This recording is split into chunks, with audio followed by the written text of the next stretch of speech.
আমরা ভাবি যে কোনো ব্যক্তি যিনি ধর্মের পথে চলেছেন, যদি তার দ্বারা কোনো ভুল হয়ে থাকে তাহলে নিয়তি তাকে সেই মুহূর্তেই কঠোর শাস্তি দেন।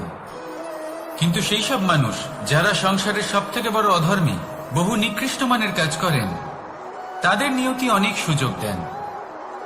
তাদের নিয়তি এরকম কঠোর প্রহার করেন না।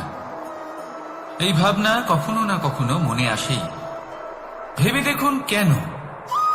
আসলে জীবনকে বেশিরভাগ মানুষ একভাবেই দেখে থাকেন, বিভিন্ন স্তরে একে দেখা উচিত। এবার আপনি বলুন, এই সংসারে কোনো অধর্মী কখনো প্রেরণার উৎস হতে পারেন? কখনোই নয়। যে মানুষ নিজের আত্মাকে মলিন করে ফেলেছেন, তিনি এই সংসারকে কিভাবে প্রেরণা যোগাবেন? উনি নিজেই বুঝতে পারেন না কোনটা করা উচিত, ধর্ম কোনটা। তাই নিয়তি তাকে একটা সুযোগ দেন, এটা বোঝার সুযোগ দেন যে কোনটা উচিত, কোনটা ধর্ম। সুযোগ দেন নিজের বিবেক জাগিয়ে তোলার, তাকে সুযোগ দেন নিজের অন্তরাত্মার ডাক শোনার। যখন তাতেও কাজ হয় না, তখন নিয়তির কাছে একটাই পথ বাকি থাকে, আর তা হল মহাবিনাশ। মহাবিনাশ হয়তো দেরিতেই আসতে পারে, কিন্তু তা অবশ্যই আসবে। আর যখন মহাবিনাশ আসে, তখন মহাবিনাশের যন্ত্রণা সমগ্র মানব জীবনের যন্ত্রণার থেকে অনেক বেশি হয়। এই কথাটা সবসময় মনে রাখবেন। আর অন্যদিকে যে মানুষ ধর্মের পথে চলছেন, তার দ্বারা যদি কোনো ভুল হয়ে থাকে, তখন নিয়তি তার পরীক্ষা নেন। কিছুক্ষণের জন্য মানুষের মনে হতে পারে নিয়তি তাকে কঠোর শাস্তি দিয়েছেন।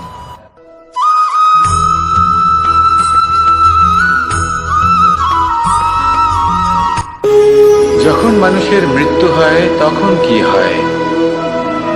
অনেক সংখ্যক মানুষ শোক পালন করতে চলে আসেন। যে ব্যক্তি মৃত্যু লাভ করেছেন, তার অনেক বস্তু থাকে যেগুলো তার প্রিয়, যেগুলো তিনি ব্যবহার করেছেন।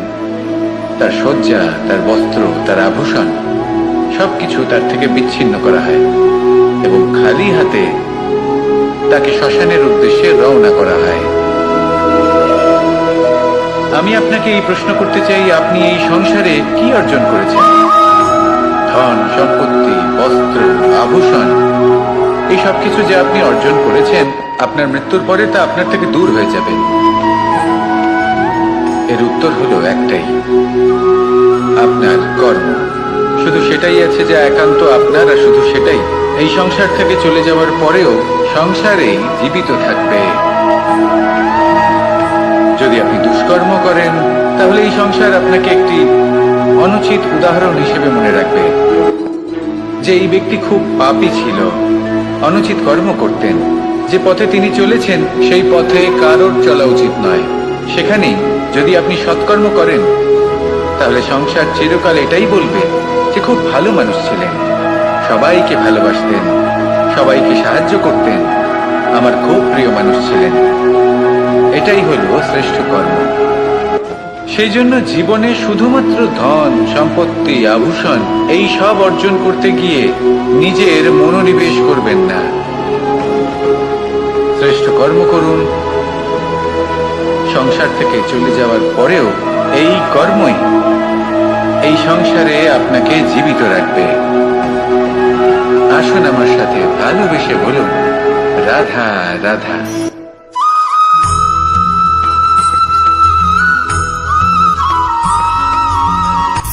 সূচের শেষে একটি ছিদ্র থাকে, যার দ্বারা আমরা এই সুতো পরাতে পারি। আর তারপর সূচের সাহায্যে এই সুতো দিয়ে বস্ত্র সেলাই করা যায়। কিন্তু যদি সুতোটা সোজা করে ধরা না হয়, তাহলে সূচে কখনো এই সুতো পরানোই সম্ভব নয়। যদি এতে কোনো গিঁট পড়ে, তখন তা কখনোই এই ছিদ্র দ্বারা প্রবেশ করা সম্ভব নয়। ঠিক এইভাবেই যদি আপনি কারোর জীবনে প্রবেশ করতে চান, কারোর অন্তরে প্রবেশ করতে চান, তাহলে আপনাকেও সহজ থাকতে হবে।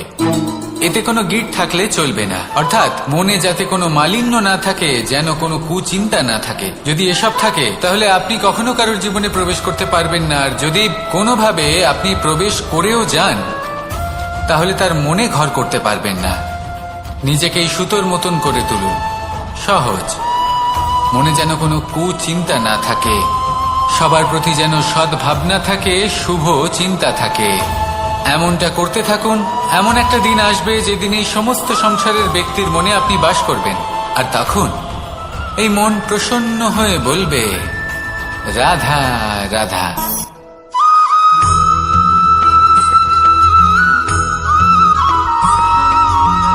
পিতা আর পুত্রের সম্পর্ক অত্যন্ত মধুর হয়ে থাকে। পিতা স্বপ্ন দেখেন, তাকে পূর্ণ করার সকল সম্ভাব্য চেষ্টা করেন, কিন্তু তাও অনেক সময় ওনার স্বপ্ন অপূর্ণ থেকে যায়। তখন পিতা ভাবেন যে স্বপ্ন উনি পূর্ণ করতে পারেননি, ওনার সন্তান তা অবশ্যই পূরণ করবে। যে স্থানে উনি কখনো পৌঁছতে পারেননি, সেই স্থানে ওনার পুত্র অবশ্যই পৌঁছবে। পিতা নিজের সন্তানের ভবিষ্যৎ নিয়ে সেই স্বপ্ন দেখেন, আর যখন সেই সন্তান সামনে এগোতে থাকে তখন তার দুঃখ হয় না, বরং গর্ব হয়। ওনার ভালো লাগে এটা দেখে যে ওনার সন্তান অনেক উন্নতি করছে। কিন্তু যখন সন্তান নিজের অভিভাবকের শক্তি দেখে, তার যশ দেখে হিংসা করতে থাকে, সমস্যা সেইখানেই শুরু হয়। সেই জন্য সকল সন্তানকে এটা মনে রাখতে হবে, দেখুন, পুত্র হবার সুবাদে, এক সন্তান হবার সুবাদে এটা হলো আপনার অধিকার যে আপনি আপনার পিতার থেকে বেশি উন্নতি করবেন। আপনার পিতাও এটাই চান, কিন্তু সুস্থভাবে এটা করুন। একটা রেখা টেনে নিন যাতে আপনি তাতে এগোতে পারেন, আর আপনার পিতার তাতে গর্ববোধ হয়, আর সেই বিষয়ে দুঃখ না হয় যে আমার সন্তান আমাকেই ছোট করার চেষ্টা করছে। ইতিহাস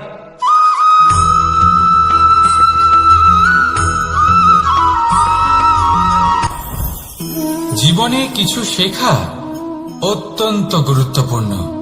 এবার কি কি শিখতে হবে সেই সব শেখানোর জন্য অনেক শিক্ষক রয়েছেন, কিন্তু কি শিখবেন না আর কি করবেন না এটা আমাদের নিজের অভিজ্ঞতা দিয়ে শিখতে হয়। কিন্তু তার মানে এটা নয় যে যদি আপনাকে শিখতে হয় যে আগুনের তাপ কতটা, আপনাকে আগুনের মধ্যে হাত দিতে হবে। না, অন্য কারোর অভিজ্ঞতা দ্বারাও শিখতে পারেন। প্রশ্ন শুধুমাত্র একটাই যে আপনি কি শিখতে চান নাকি চান না। যদি আপনি এটাই ভাবেন যে আমি শুধুই নিজের অভিজ্ঞতা দ্বারাই শিখতে চাই, তাহলে জীবনকাল ছোট মনে হবে, অনেক কিছুই শিখতে পারবেন না। তাই নিজের সাথে সাথে বড়দের অভিজ্ঞতা দ্বারাও শেখা শুরু করে দিন। এই সংসারের অভিজ্ঞতা দ্বারা শিখতে শুরু করে দিন। আর এটা নিশ্চিত রূপে শেখা আবশ্যক যে কখন কি করবেন না, কোথায় থামতে হবে আর কোথায় থামবেন না। তাহলে আসুন আর আমার সাথে ভালোবেসে বলুন, রাধা রাধা।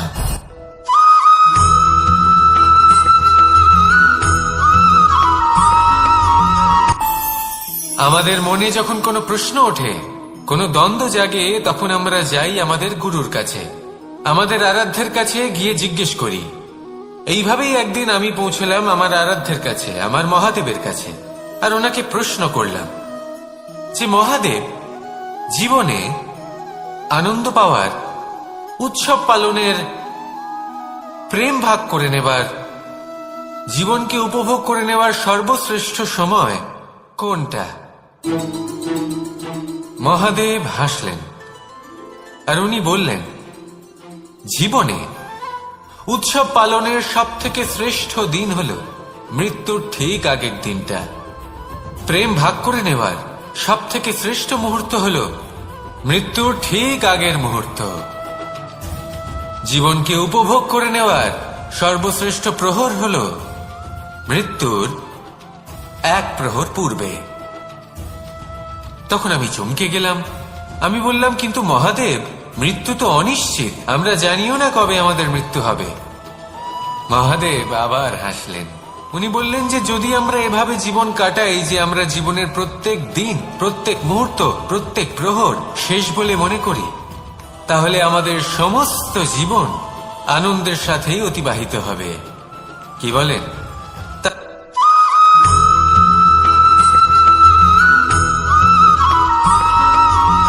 পঞ্চতত্ত্বের মধ্যে দ্বিতীয় তত্ত্ব হল ধরণী, ভূমি, যাকে আমরা ধরণী মাতা বলি। এই ধরণী ধৈর্য ধারণ করে, আর এর উপরেই আমাদের সমগ্র সংসার নির্ভরশীল। কারণ এই ভূমি সহ্য ক্ষমতা রাখে, এর সহ্য ক্ষমতা হলো অপরিসীম। সন্তান যতই আঘাত প্রদান করুক না কেন, প্রেম পূর্বক সহ্য করে, আর তার বদলে অমূল্য রত্ন প্রদান করে। সন্তান যদি হাল চালায়, তাহলে তার বদলে তাকে অন্ন প্রদান করে। এটাই হলো ধরনী। এবার এর থেকে আমরা কি শিক্ষা পেতে পারি? এটাই যে কারোর জন্য কিছু করা বা কাউকে কিছু দেওয়া মনে কোনো কামনা ছাড়াই। আর এই কথাটা বুঝে যান, যদি কারোর জন্য কামনা না রেখে বা কোনো পাওয়ার আশা না রেখে কারোর জন্য কিছু করেন বা কারোকে কিছু দেন, যদি এটা আপনি শিখতে পারেন, তবে আপনি ভালোবাসতে শিখে গেছেন। আর সেই জন্যই এই ধরিত্রীকে মাতা বলা হয়। কারণ মাতা শুধু উনি নন যিনি গর্ভে সন্তানকে ধারণ করেন, মাতা তো উনিও যিনি জীবন বাঁচতে শেখান, যিনি জীবন বাঁচার উদাহরণ প্রদান করেন।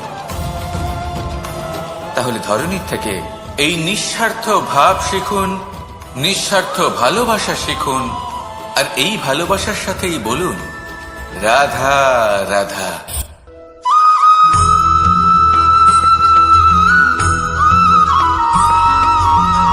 এই সংসারে কোনো বস্তু হোক বা ব্যক্তি হোক, তার একার গুরুত্ব কিন্তু খুব বেশি নয়।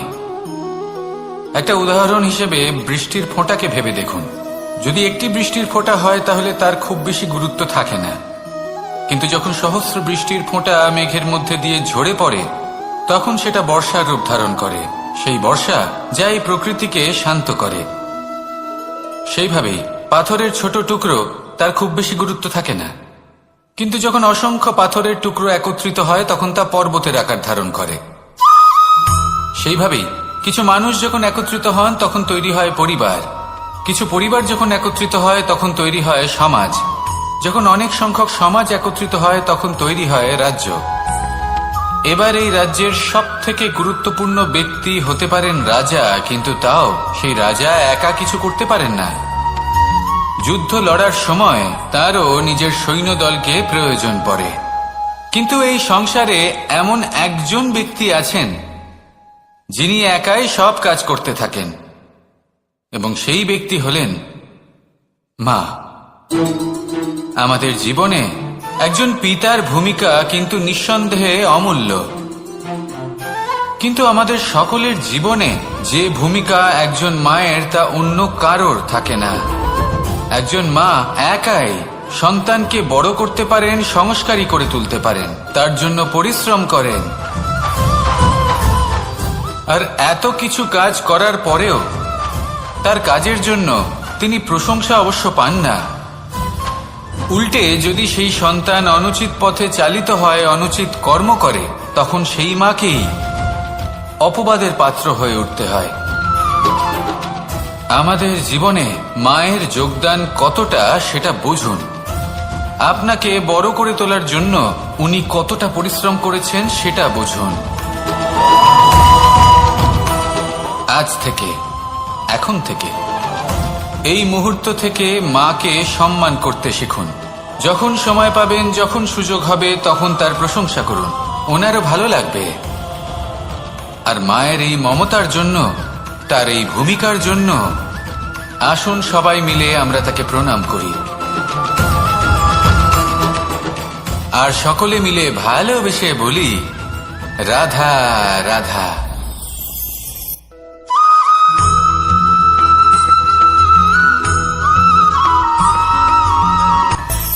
মানুষের মধ্যে একটা বিচিত্র প্রবৃত্তি থাকে, অন্য সকলের বিষয়ে, তাদের জীবনের বিষয়ে, তাদের ব্যক্তিত্বের বিষয়ে, তাদের ভবিষ্যতের বিষয়ে অনুমান করা। এটা হলো অনুচিত। কারোর অতীতকালকে দেখে লোকে ভবিষ্যৎ বলে দিতে পারেন, বর্তমানকে দেখে ভবিষ্যতের বিষয়ে অনুমান করে ফেলেন। উদাহরণ দিতে হলে বলবো, কোনো দাসকে দেখুন, ওকে দেখে লোকে বলে যে ওর ভবিষ্যৎ সেটাই হতে পারে, অনুমান করে ফেলেন।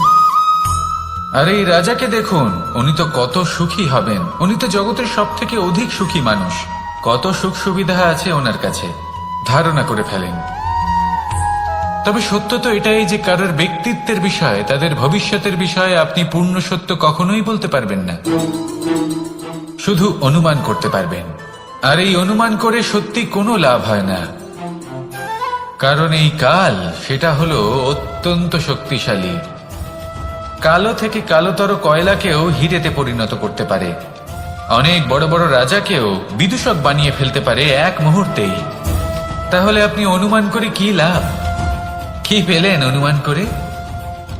সেই জন্য কারোর বিষয়ে কোনো অনুমান করবেন না, তার ভবিষ্যতের বিষয়ে অনুমান করতে যাবেন না, কারোর বিষয়ে কোনো ধারণা করে নেবেন না। কিছু করতে হলে ভালোবাসুন, সবার মধ্যে ভালোবাসা ছড়ান, সবার মধ্যে ধন্যাত্মক ভাব ছড়ান। এই মন প্রসন্ন হয়ে বলবে রাধা রাধা।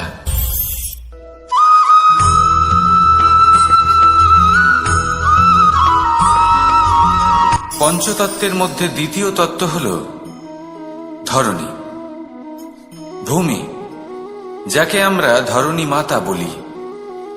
এই ধরণী ধৈর্য ধারণ করে, আর এর উপরেই আমাদের সমগ্র সংসার নির্ভরশীল। কারণ এই ভূমি সহ্য ক্ষমতা রাখে, এর সহ্য ক্ষমতা হল অপরিসীম।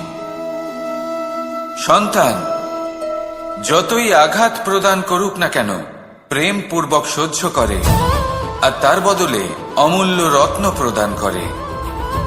সন্তান যদি হাল চালায়, তাহলে তার বদলে তাকে অন্ন প্রদান করে। এটাই হলো ধরণী। এবার এর থেকে আমরা কি শিক্ষা পেতে পারি? এটাই যে কারোর জন্য কিছু করা বা কাউকে কিছু দেওয়া মনে কোনো কামনা ছাড়াই। আর এই কথাটা বুঝে যান, যদি কারোর জন্য কামনা না রেখে বা কোনো পাওয়ার আশা না রেখে কারোর জন্য কিছু করেন বা কারোকে কিছু দেন, যদি এটা আপনি শিখতে পারেন, তবে আপনি ভালোবাসতে শিখে গেছেন। আর সেই জন্যই এই ধরিত্রীকে মাতা বলা হয়। কারণ মাতা শুধু উনি নন যিনি গর্ভে সন্তানকে ধারণ করেন, মাতা তো উনিও যিনি জীবন বাঁচতে শেখান, যিনি জীবন বাঁচার উদাহরণ প্রদান করেন। তাহলে ধরণীর থেকে এই নিঃস্বার্থ ভাব শিখুন, নিঃস্বার্থ ভালোবাসা শিখুন, আর এই ভালোবাসার সাথেই বলুন রাধা রাধা।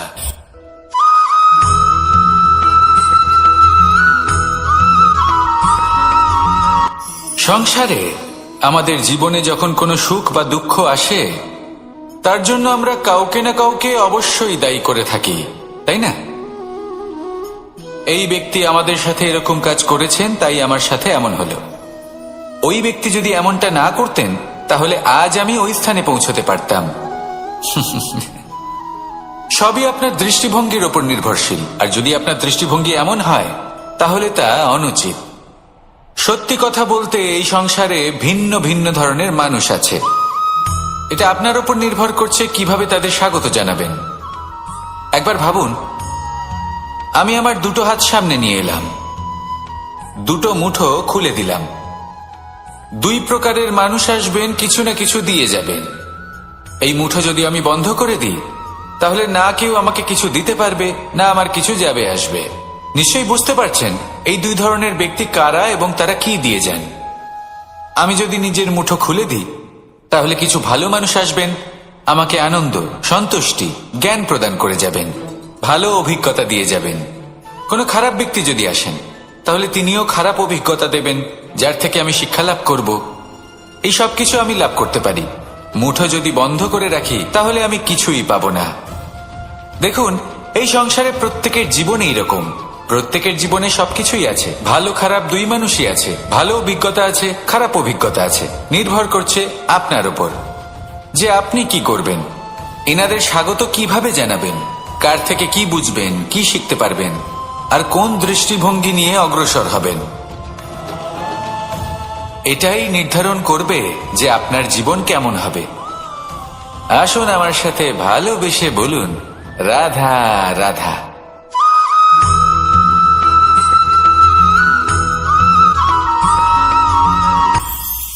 এটা হলো ধান গাছ। এর থেকে যে চাল উৎপন্ন হয় তা মানুষ গ্রহণ করেন। আর এটা কি? এ হলো জংলি ঘাস। একবার ভেবে দেখুন, যদি এই জংলি ঘাস ধান গাছের আশেপাশে থাকে তাহলে কি হবে? ধান উৎপন্ন হতে পারবে? তা উৎকৃষ্ট হতে পারবে? আমরা কি তা গ্রহণ করতে পারবো? কখনোই নয়। এই জংলি ঘাস ধানকে নষ্ট করে দেবে, কিন্তু নিজে জীবিত থাকবে। এটাই হলো আজকের শিক্ষা। এই সংসারে যদি আপনি নীতির পথে চলতে চান, উচিত কর্ম করতে চান, সংসারকে সেবা করতে চান, তাহলে জংলি ঘাসের মতো ব্যক্তিদের থেকে সবসময় দূরে থাকতে হবে। সেই ব্যক্তি যারা দুর্নীতি এবং মিথ্যা দ্বারা পরিপূর্ণ, যাদের ব্যবহার অশুভ, যাদের অনেক অশুভ গুণ রয়েছে, তারা সঠিক নয়। সেই সকল ব্যক্তি যাদের চরিত্র অত্যন্ত দুষ্ট হয়, তারা হয় শুভ চরিত্রের ব্যক্তিকে একদম নষ্ট করে দেয়, নয় নিজের মতো বানিয়ে তোলে। তাই যদি আপনি নীতির পথে চলতে চান, এই সংসারের জন্য শুভ কর্ম করতে চান, তাহলে সেই সঙ্গ লাভ করুন যে সঙ্গ জ্ঞানে পরিপূর্ণ, যাদের মধ্যে অনেক গুণ আছে, যাদের থেকে প্রতিদিন কিছু শিখতে পারবেন। এমন ব্যক্তির সাথে জীবন অতিবাহিত করুন। দুরাচারীদের থেকে দূরে থাকুন। তবেই এই মন প্রসন্ন হয়ে বলবে, রাধা রাধা।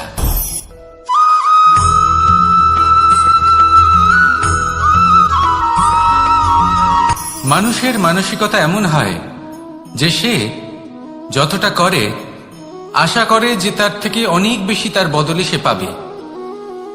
দেখুন, সবকিছুই আপনার ভাবনা চিন্তার উপর নির্ভর করছে। আপনি যদি ফলের বিষয়ে ভেবে কর্ম করতে থাকেন তাহলে সেটা অনুচিত। জীবনের আসল আনন্দ হল নিজের কর্ম করতে থাকা, ফলের চিন্তা করা উচিত নয়। যদি আপনি এরকম ভাবেন যে আমি এতটা করছি, আমার এতটা পাওয়া উচিত, সেই ভাবনা অনুচিত। যদি আপনি সেবার মানসিকতা নিয়ে কর্ম করতে থাকেন, কর্মচক্রে প্রবাহিত হন, যদি আপনি এমন ভাবনা রাখেন যে আমি এতটা পাচ্ছি তাই এর থেকে অনেক বেশি আমি কর্ম করব, তাহলে নিশ্চিতরূপে আপনি যতটা করছেন তার থেকে অনেক বেশি আপনি পাবেন। আপনার আশার থেকে অনেক বেশি আপনি পাবেন। শুধু জীবনে অনেক বেশি কাজ করতে থাকুন, ফলের চিন্তা করবেন না। আর মনে রাখবেন, এই ভাবনাই সব থেকে বড় বীজ। কর্মের উপর বিশ্বাস রাখুন। জীবনে যা যা আপনি চান সবই সুখময় হবে। আসুন আর আমার সাথে ভালোবেসে বলুন, রাধা রাধা।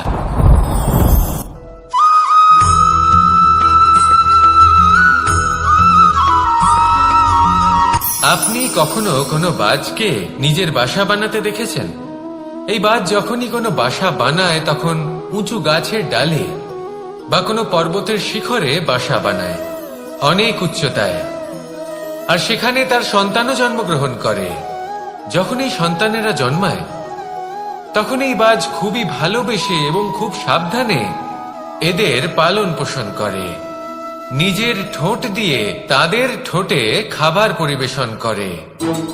কিন্তু যেই সেই সন্তানেরা হৃষ্টপুষ্ট হয়ে যায় এবং সেই কথা বাজ নিজে বুঝতে পেরে যায়, সেই বাজ নিজেই সেই বাসা ছিন্ন ভিন্ন করে দেয়। সেই সন্তান যাদের সবেমাত্র ডানা গজিয়েছে, কিভাবে উঠতে হয় তারা জানে না, সেই সন্তানগুলিকে উচ্চতা থেকে ঠেলে দেয়।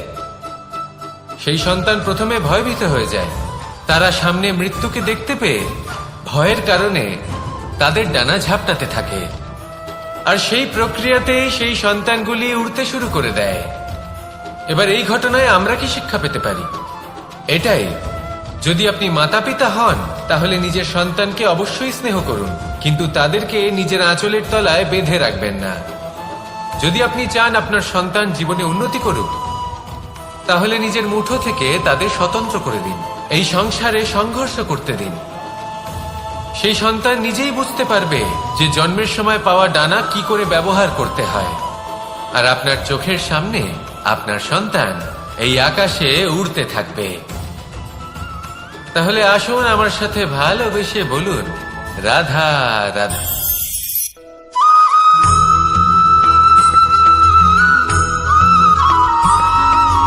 বসন্ত এই সময় মন আনন্দে ভরে থাকে। এমন মনে হয় যেন আমরা আকাশে বিচরণ করতে চলে যাই, কিন্তু সেটা তো সম্ভব নয়। সেই জন্য হয়তো আমরা ঘুড়ি ওড়াই, এই ঘুড়িকে নিজেদের প্রতিরূপ মনে করে। এবার অনেক মানুষ আছেন যারা ঘুড়ি ওড়ান, কিন্তু এই কর্মের সারমর্ম কি সেটা কজন বুঝতে পারেন?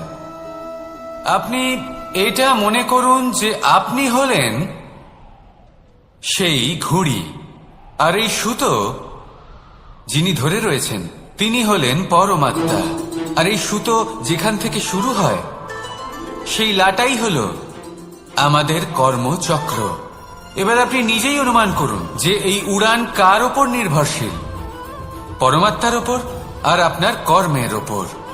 যদি পরমাত্মা আপনার হাত ধরে থাকেন, আপনার সাথে থাকেন, যদি আপনি শুভ কর্ম করতে থাকেন, আপনি এই আকাশে উড়তে থাকবেন। কিন্তু কোথাও যদি পরমাত্মার সাথে এই বন্ধন ছিন্ন হয়, আপনার কর্মচক্র খারাপ হয়ে যায় বা থেমে যায়, তাহলে আপনার এই ঘুড়ি কেটে যাবে আর দূরে কোনো গাছের ডালে গিয়ে আটকে যাবে। তাই শুধুমাত্র ঘুড়ি ওড়াবেন না, তার থেকে শিখুন, পরমাত্মার সাহচর্যে থাকুন, সবসময় শুভ কর্ম করতে থাকুন আর সবসময় এই আকাশে উড়তে থাকুন। আসুন আর আমার সাথে ভালোবেসে বলুন, রাধা।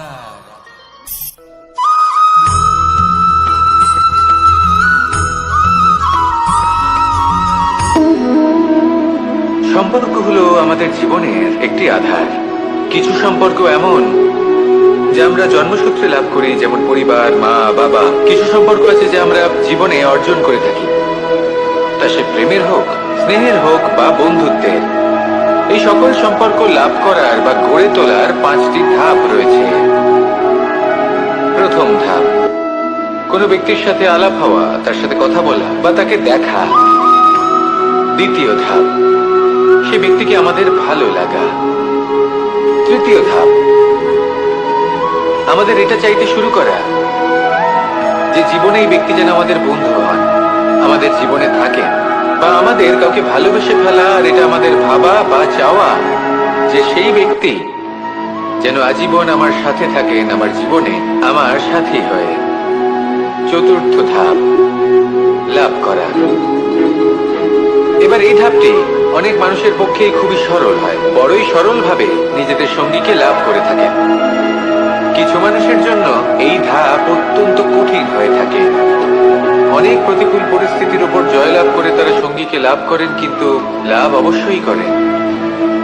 এরপরে আসে পঞ্চম, অন্তিম এবং সব থেকে গুরুত্বপূর্ণ ধাপ।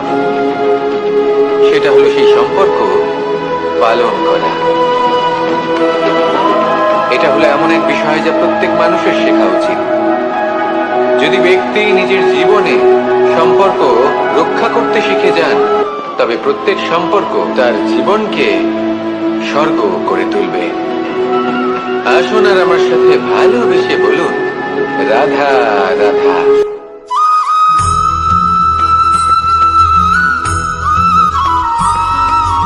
জীবনে যখন কোনো ব্যক্তি নিজের লক্ষ্য প্রাপ্তির জন্য নিরন্তর পরিশ্রম করতে থাকেন, চেষ্টা করতে থাকেন, তখন তিনি কষ্ট অনুভব করেন। কখনো শারীরিক কষ্ট, কখনো মানসিক কষ্ট। এবার উনি এটা ভাবতে থাকেন যে আমি কি উচিত করছি নাকি অনুচিত করছি। কারণ অন্যদিকে এমন একজন ব্যক্তিও আছেন যিনি একদমই পরিশ্রম, চেষ্টা করছেন না। তিনি মদিরা পান করেন, বিলাসিতায় জীবন কাটান, অলস প্রকৃতির হয়ে ওঠেন, নিদ্রাতে বিলীন হয়ে থাকেন আর ভাবেন যে তিনি সুখ লাভ করছেন। কিন্তু এরকম কেন হয়? কারণ যখন আমরা সৎ পথে থাকি, উচিত পথে চলি, লক্ষ্য প্রাপ্ত করার জন্য চেষ্টা করতে থাকি, তখন আমাদের ভেতরে থাকা নেতিবাচক শক্তি এবং পাপ এই দেহকে ত্যাগ করে দেয়। আর এই অনুভূতিটাই আমাদের দুঃখের অনুভূতি দেয়, কষ্ট দেয়। এবার সেখানে যদি আমরা কুপথে চলি, অনুচিত পথে চলতে থাকি, তাহলে আমাদের ভেতরে থাকা পুণ্য এবং ধনাত্মক শক্তি আমাদের দেহ ত্যাগ করে দেয়। আর এই অনুভূতির কারণেই আমরা সুখ অনুভব করি। কিন্তু কখনো ভাববেন যে এই সুখ বেশি সময় পর্যন্ত থাকে না। সেই জন্য সবসময় মনে রাখবেন, যদি আপনি জানেন যে এটাই আপনার লক্ষ্য, এটাই উচিত পথ, শুভ পথ, তাতে নিরন্তরভাবে এগিয়ে যেতে চেষ্টা করতে থাকুন। এই কষ্ট আপনাকে সুখের পরাকাষ্ঠায় কখন পৌঁছে দেবে তা আপনি জানতেই পারবেন না। আসুন আমার সাথে ভালোবেসে বলুন, রাধা রাধা।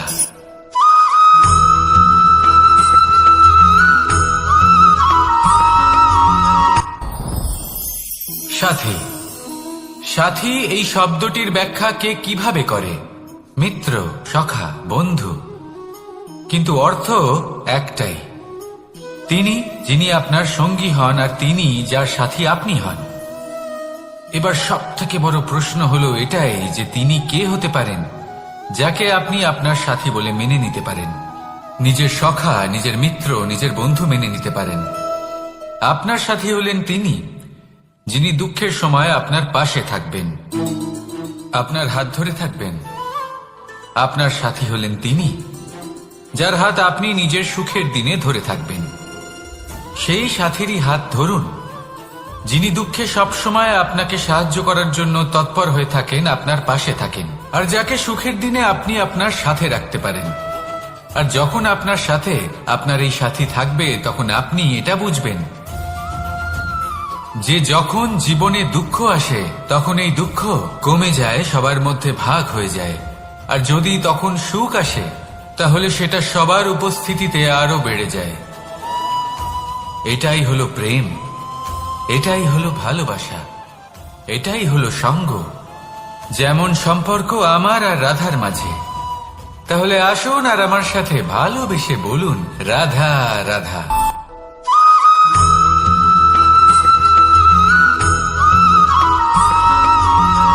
যখন আমরা কোনো বনে প্রবেশ করি তখন এই সবুজ ঘাস দেখে, এই কোমল ঘাস দেখে আমাদের মন প্রফুল্ল হয়ে ওঠে। ভিন্ন ভিন্ন প্রজাতির ফুল, ভিন্ন ভিন্ন রঙের ফুল দেখে এই মন আনন্দে ভরে ওঠে। এখানে শিশুরা আনন্দ লাভ করে, বড়রা ভোজন গ্রহণ করেন, কথাবার্তা বলেন, হাঁটাহাঁটি করে বেড়ান। এবার ভেবে দেখুন, যখন এই উপবনের নির্মাণ হয়েছিল সেই সময় যদি এই মাটিকে সঠিকভাবে খনন না করা হতো, যদি তাতে সঠিকভাবে বীজ রোপণ না করা হতো, যদি কোনো সংঘর্ষ না হতো, পরিশ্রম না করা হতো, যদি চলতে চলতে পায়ে কাঁটা না বিঁধে যেত, তাহলে এই সুন্দর বন দেখে আমরা কি এই আনন্দ লাভ করতে পারতাম? কখনোই নয়। ধরুন কোনো নদীর তটে সুন্দর একটি বন আছে, সেই বনের আনন্দ লাভ করতে গেলে আপনাকে সেই নদী পার করতেই হবে। যদি সুখের নদীর কাছে পৌঁছতে চান তাহলে তটে যে কাঁটা রয়েছে সেগুলোর সাথে সংঘর্ষ করতেই হবে। এই সংসারে যদি আপনি সুখ লাভ করতে চান তাহলে সুখ লাভের এই যাত্রা শুরু করতে হবে সংঘর্ষ দ্বারা। তাহলে সংঘর্ষকে স্বাগত জানান, এর পেছনেই সুখ রয়েছে যা আপনার জন্য অপেক্ষা করছে। এবার হাসুন আর আমার সাথে ভালোবেসে বলুন, রাধা।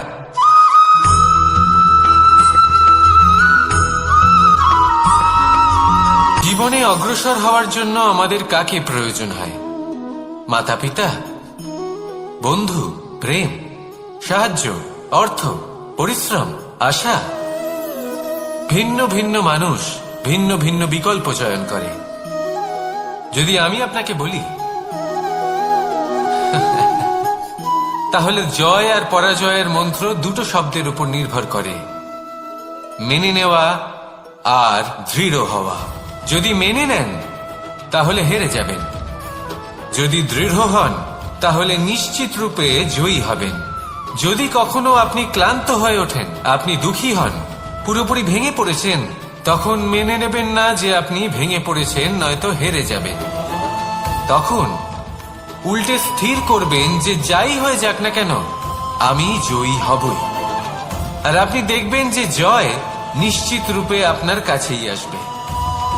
তাহলে এই কথা মনে রাখবেন আর আমার সাথে ভালোবেসে বলবেন, রাধা রাধা।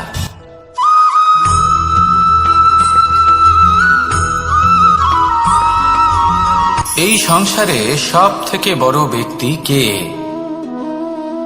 আপনি বলবেন এ কেমন ধরনের প্রশ্ন, কিন্তু এটা হলো সবথেকে উচিত প্রশ্ন। কেউ এর উত্তর দেবে যে সেই মহাপ্রতাপী রাজা তিনি হলেন সবথেকে বড় ব্যক্তি, সেই বড় রাজনীতিবিদ তিনি সবথেকে বড় ব্যক্তি। আমি আপনাকে জানাই যে সংসারের সবথেকে বড় ব্যক্তি হলেন তিনি, যার সাথে দেখা করলে আপনি নিজেকে ছোট মনে করবেন না। কোন ব্যক্তি যিনি সবথেকে বেশি শক্তিশালী, আপনি যদি তার সামনে যান তাহলে উনি আপনার অন্তরের শক্তিকে বাইরে বের করে আনবে, আপনার অন্তরের লুকিয়ে থাকা শক্তিকে জাগ্রত করতে প্রেরণা প্রদান করবে। তিনি হলেন বড় ব্যক্তি, তিনি হলেন মহান ব্যক্তি। তিনি নন যিনি নিজের বল এবং ঐশ্বর্য দ্বারা আপনাকে তার সামনে ছোট প্রমাণ করবেন। এবং সেই জন্য মহাদেব আমার আরাধ্য হলেন আমার খুব প্রিয়। কারণ রাজা হোক বা ফকির, কেউ যদি ওনার সামনে যান তাহলে সে নিজেকে ছোট মনে করেন না। আপনিও যদি জীবনে অনেক বড় হতে চান তাহলে কাউকে কখনো নিজেকে ছোট মনে করতে দেবেন না। তার অন্তরে বড় হয়ে ওঠার প্রেরণা প্রদান করুন। আসুন আমার সাথে ভালোবেসে বলুন, রাধা রাধা।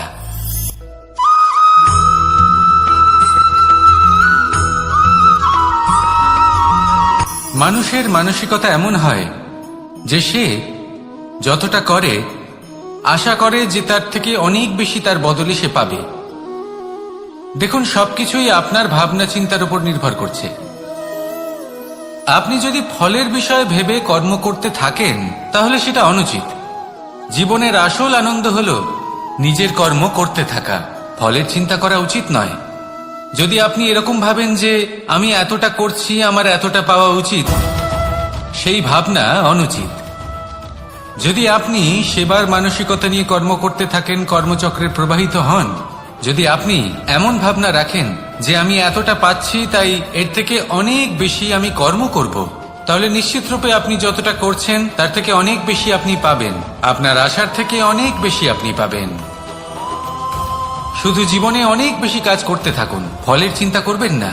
আর মনে রাখবেন, এই ভাবনাই সব থেকে বড় বীজ। কর্মের উপর বিশ্বাস রাখুন, জীবনে যা যা আপনি চান সবই সুখময় হবে। আসুন আর আমার সাথে ভালোবেসে বলুন, রাধা রাধা।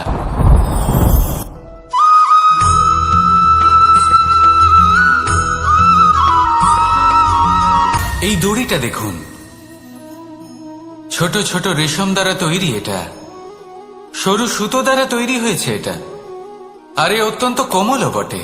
আর আপনি চাইলে এটা সোজাও করে দিতে পারেন, আর চাইলে এটা বেঁকিয়েও দিতে পারেন, আর যদি চান তাহলে এটা গোল গোল করে বেঁধে কোথাও রেখেও দিতে পারেন।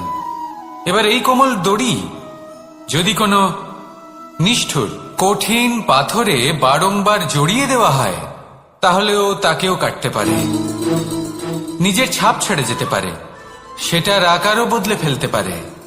এবার এর কারণ কি?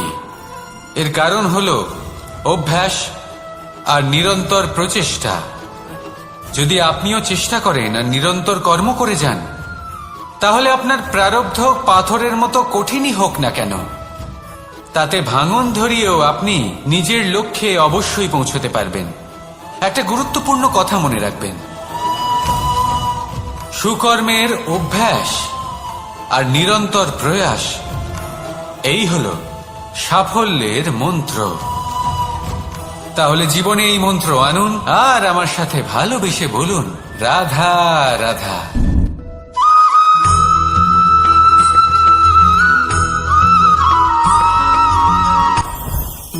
জীবনে কিছু শেখা অত্যন্ত গুরুত্বপূর্ণ। এবার কি কি শিখতে হবে সেই সব শেখানোর জন্য অনেক শিক্ষক রয়েছেন, কিন্তু কি শিখবেন না আর কি করবেন না এটা আমাদের নিজের অভিজ্ঞতা দিয়ে শিখতে হয়। কিন্তু তার মানে এটা নয় যে যদি আপনাকে শিখতে হয় যে আগুনের তাপ কতটা, আপনাকে আগুনের মধ্যে হাত দিতে হবে। না, অন্য কারোর অভিজ্ঞতা দ্বারাও শিখতে পারেন। প্রশ্ন শুধুমাত্র একটাই যে আপনি কি শিখতে চান নাকি চান না। যদি আপনি এটাই ভাবেন যে আমি শুধুই নিজের অভিজ্ঞতা দ্বারাই শিখতে চাই, তাহলে জীবনকাল ছোট মনে হবে, অনেক কিছুই শিখতে পারবেন না। তাই নিজের সাথে সাথে বড়দের অভিজ্ঞতার দ্বারাও শেখা শুরু করে দিন। এই সংসারের অভিজ্ঞতা দ্বারা শিখতে শুরু করে দিন। আর এটা নিশ্চিত রূপে শেখা আবশ্যক যে কখন কি করবেন না, কোথায় থামতে হবে আর কোথায় থামবেন না। তাহলে আসুন আর আমার সাথে ভালোবেসে বলুন, রাধা রাধা।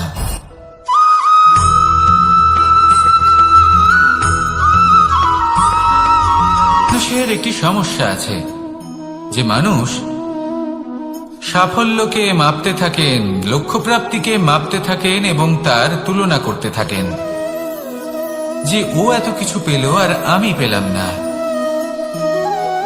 ওর কাছে এত কিছু আছে কিন্তু আমার কাছে নেই।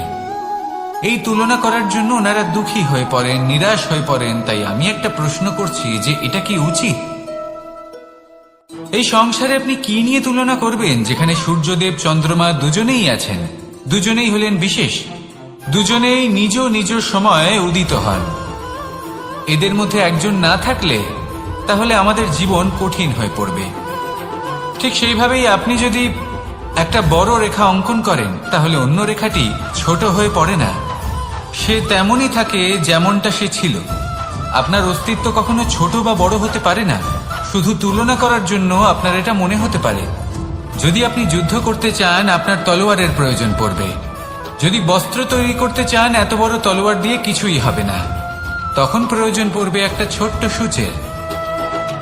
তাই তুলনা করবেন না, না নিজেকে ছোট মনে করবেন না অন্য কাউকে। সবার সাথে সহযোগিতা করুন, আর যদি তুলনা করতেই হয় নিজের সাথে করুন, যে কাল আমি কেমন ব্যক্তি ছিলাম, আজ কি তার থেকে শ্রেষ্ঠ হয়ে উঠতে পেরেছি। ভেবে দেখুন ভবিষ্যতে গিয়ে আপনি কতটা শ্রেষ্ঠ ব্যক্তি হতে পারেন। আসুন আমার সাথে ভালোবেসে বলুন, রাধা রাধা।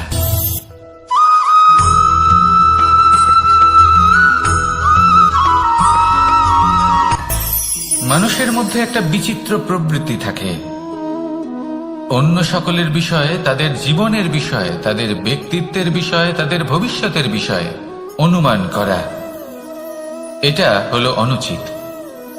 কারোর অতীতকালকে দেখে লোকে ভবিষ্যৎ বলে দিতে পারেন, বর্তমানকে দেখে ভবিষ্যতের বিষয়ে অনুমান করে ফেলেন। উদাহরণ দিতে হলে বলবো, কোনো দাসকে দেখুন, ওকে দেখে লোকে বলে যে ওর ভবিষ্যৎ সেটাই হতে পারে, অনুমান করে ফেলেন। আর এই রাজাকে দেখুন, উনি তো কত সুখী হবেন, উনি তো জগতের সব থেকে অধিক সুখী মানুষ, কত সুখ সুবিধা আছে ওনার কাছে, ধারণা করে ফেলেন। তবে সত্য তো এটাই যে কারোর ব্যক্তিত্বের বিষয়ে, তাদের ভবিষ্যতের বিষয়ে আপনি পূর্ণ সত্য কখনোই বলতে পারবেন না, শুধু অনুমান করতে পারবেন। আর এই অনুমান করে সত্যি কোনো লাভ হয় না, কারণ এই কাল সেটা হলো অত্যন্ত শক্তিশালী। কালো থেকে কালোতর কয়লাকেও হিরেতে পরিণত করতে পারে, অনেক বড় বড় রাজাকেও বিদূষক বানিয়ে ফেলতে পারে এক মুহূর্তেই। তাহলে আপনি অনুমান করে কি লাভ? কি পেলেন অনুমান করে? সেই জন্য কারোর বিষয়ে কোনো অনুমান করবেন না, তার ভবিষ্যতের বিষয়ে অনুমান করতে যাবেন না, কারোর বিষয়ে কোনো ধারণা করে নেবেন না। কিছু করতে হলে ভালোবাসুন, সবার মধ্যে ভালোবাসা ছড়ান, সবার মধ্যে ধন্যাত্মক ভাব ছড়ান। এই মন প্রসন্ন হয়ে বলবে, রাধা রাধা।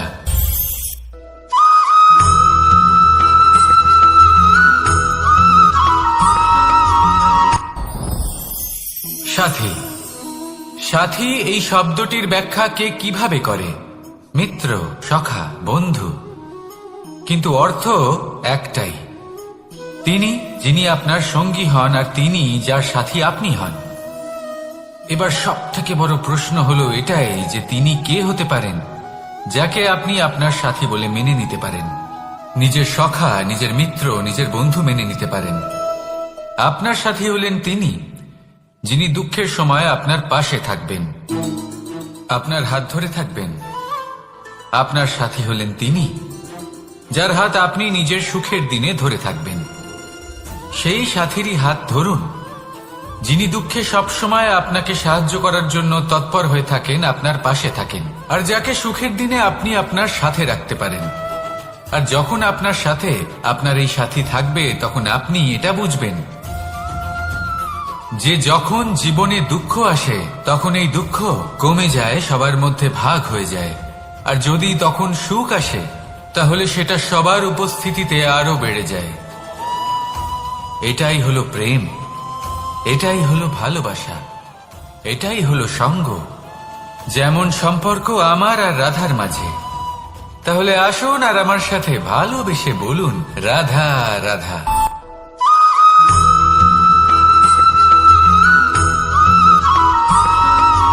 আমাদের শরীর প্রকৃতির সর্বশ্রেষ্ঠ রচনা।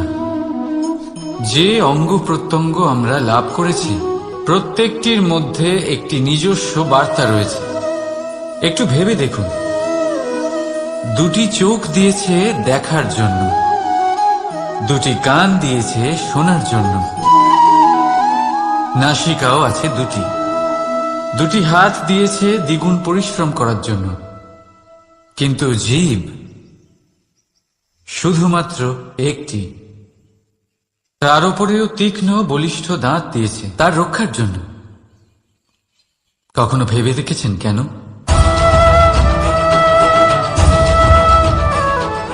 কারণ শব্দ আর শব্দের প্রয়োগ মানুষের সবচেয়ে বড় অস্ত্র, যার প্রয়োগ যত ভেবেচিন্তে করা যায় মানুষ তার জীবনে ততটাই উপরে উঠতে পারে।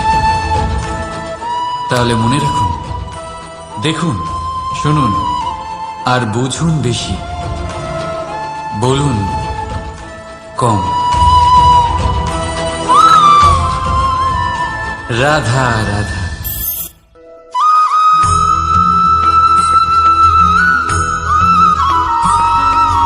কথায় আছে, প্রত্যেক পুত্র তার পিতার প্রতিচ্ছবি হয়, আর সমস্ত প্রতিচ্ছবি চায় যেন সে তার অস্তিত্ব প্রাপ্ত করতে পারে। পুত্র চায় সে যেন তার পিতার মতো হয়, বা কখনো কখনো তার থেকেও শ্রেষ্ঠ হয়। সেটা কোনো অনুচিত ব্যাপার নয়। অনুচিত তখন হয় যখন পুত্র নিজের পিতার মতো হবার স্বপ্ন পূরণ করতে গিয়ে বা তার থেকেও শ্রেষ্ঠ হওয়ার স্বপ্ন পূরণে অনুচিত পথের আশ্রয় নেয়। কারণ তারপরে সে তার পিতার গুণগুলি আত্মসাৎ করতে চায় না। সে শুধুই এটা চায় যে সংসারের চোখে যেন আমি শ্রেষ্ঠ প্রমাণিত হই। এটা অনুচিত। সংসারে এমন অনেক মানুষ আছেন যারা এই কারণে শ্রেষ্ঠ হওয়ার চেষ্টা করেন যাতে তার পরিবারে তার পিতার সম্মান বৃদ্ধি পায়। এমনও মানুষ থাকেন, আর এটাই হলো পার্থক্য উদ্দেশ্যের। মনে রাখবেন, যদি আপনার উদ্দেশ্য শুভ হয় তাহলে পথও শুভ হবে, যদি আপনার উদ্দেশ্য অশুভ হয় তাহলে পথও অশুভ হবে। তাহলে নিজের পিতার মতো হবার চেষ্টা অবশ্যই করুন, তার থেকেও শ্রেষ্ঠ হওয়ার চেষ্টা অবশ্যই করুন, কিন্তু মনে রাখবেন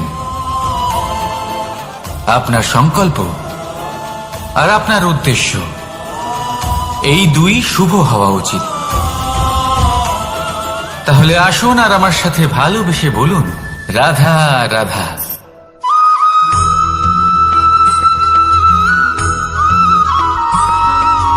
বসন্ত ঋতু, এই সময় মন আনন্দে ভরে থাকে। এমন মনে হয় যেন আমরা আকাশে বিচরণ করতে চলে যাই, কিন্তু সেটা তো সম্ভব নয়। সেই জন্য হয়তো আমরা ঘুড়ি ওড়াই, এই ঘুড়িকে নিজেদের প্রতিরূপ মনে করে। এবার অনেক মানুষ আছেন যারা ঘুড়ি ওড়ান, কিন্তু এই কর্মের সারমর্ম কি সেটা কজন বুঝতে পারেন? আপনি এটা মনে করুন যে আপনি হলেন সেই ঘুড়ি, আর এই সুতো যিনি ধরে রয়েছেন তিনি হলেন পরমাত্মা। আর এই সুতো যেখান থেকে শুরু হয় সেই লাটাই হল আমাদের কর্মচক্র। এবার আপনি নিজেই অনুমান করুন যে এই উড়ান কার ওপর নির্ভরশীল, পরমাত্মার ওপর আর আপনার কর্মের ওপর।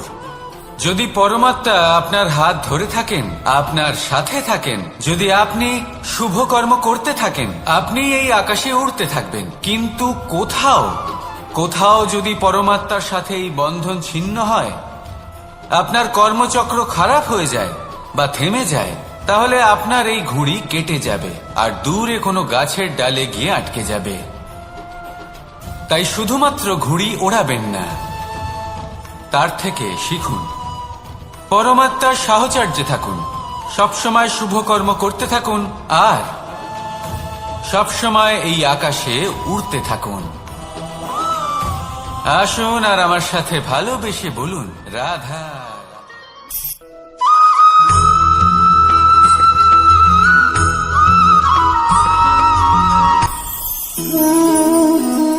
শক্তি এক অত্যন্ত বিচিত্র বস্তু, বা বলতে পারেন অনুভূতি। পিতা সবসময় চান যেন তিনি তার শক্তি পুত্রকে। আসুন আপনাকে সহজে বোঝাই।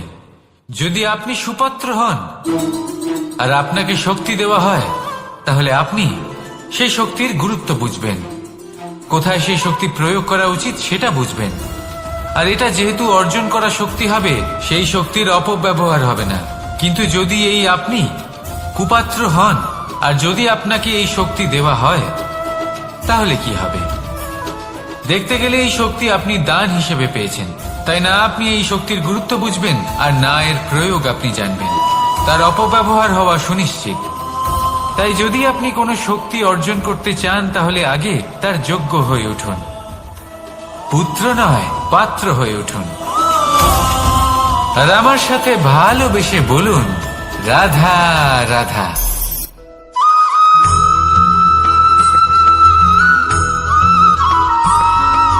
প্রত্যেক মানুষ নিজের জীবনে হীরক তথা হীরে এবং দর্পণ এই দুই দেখেছেন।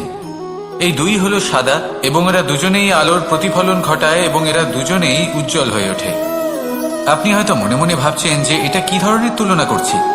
একটা হীরে তো রত্ন, তার মূল্য দর্পণের থেকে অনেক গুণ বেশি। কিন্তু হীরে থাকাতে দর্পণের মূল্য কিন্তু কোনো অংশে কমে যায় না, তাই না? মানুষ যখন হীরে নিজের হাতে নেয়, তখন সবার আগে কি খোঁজে? দর্পণ, যাতে তার মধ্যে দিয়ে দেখে সে বুঝতে পারে যে সেই হীরে আদৌ তার শোভাবর্ধন করছে কিনা, তাকে ভালো দেখাচ্ছে কিনা, প্রসাধনের জন্য সেটা ব্যবহার করা ঠিক হবে কিনা। অর্থাৎ হীরের উপস্থিতিতে দর্পণের গুরুত্ব কম হলো না, দর্পণের কারণে হীরের মূল্য বোঝা গেল। আমাদের জীবনেও ঠিক এরকমই ঘটে। আপনারা যদি সংসারে নিজের আশেপাশে দেখেন, এমন অনেক মানুষ দেখতে পাবেন যারা নিজেদের ক্ষেত্রে মহান স্থানে পৌঁছেছেন, নিপুণ, তাহলে নিজেকে ছোট মনে করবেন না। আসুন আর আমার সাথে ভালোবেসে বলুন, রাধা রাধা।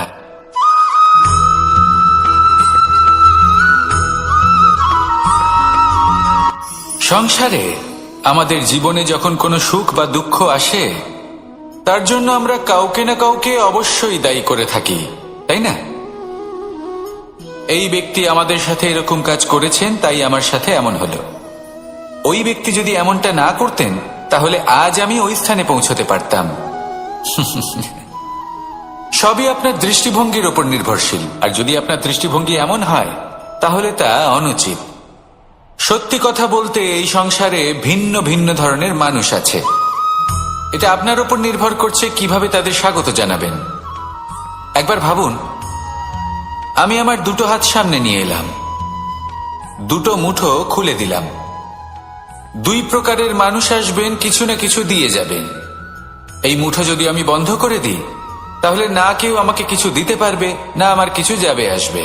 নিশ্চয়ই বুঝতে পারছেন এই দুই ধরনের ব্যক্তি কারা এবং তারা কি দিয়ে যান। আমি যদি নিজের মুঠো খুলে দিই, তাহলে কিছু ভালো মানুষ আসবেন, আমাকে আনন্দ, সন্তুষ্টি, জ্ঞান প্রদান করে যাবেন, ভালো অভিজ্ঞতা দিয়ে যাবেন। কোনো খারাপ ব্যক্তি যদি আসেন, তাহলে তিনিও খারাপ অভিজ্ঞতা দেবেন, যার থেকে আমি শিক্ষা লাভ করব। এই সব কিছু আমি লাভ করতে পারি। মুঠো যদি বন্ধ করে রাখি, তাহলে আমি কিছুই পাবো না। দেখুন, এই সংসারে প্রত্যেকের জীবনে এইরকম। প্রত্যেকের জীবনে সবকিছুই আছে, ভালো খারাপ দুই মানুষই আছে। ভালো অভিজ্ঞতা আছে, খারাপ অভিজ্ঞতা আছে। নির্ভর করছে আপনার ওপর যে আপনি কি করবেন, এনাদের স্বাগত কিভাবে জানাবেন, কার থেকে কি বুঝবেন, কি শিখতে পারবেন, আর কোন দৃষ্টিভঙ্গি নিয়ে অগ্রসর হবেন। এটাই নির্ধারণ করবে যে আপনার জীবন কেমন হবে। আসুন আমার সাথে ভালোবেসে বলুন, রাধা রাধা।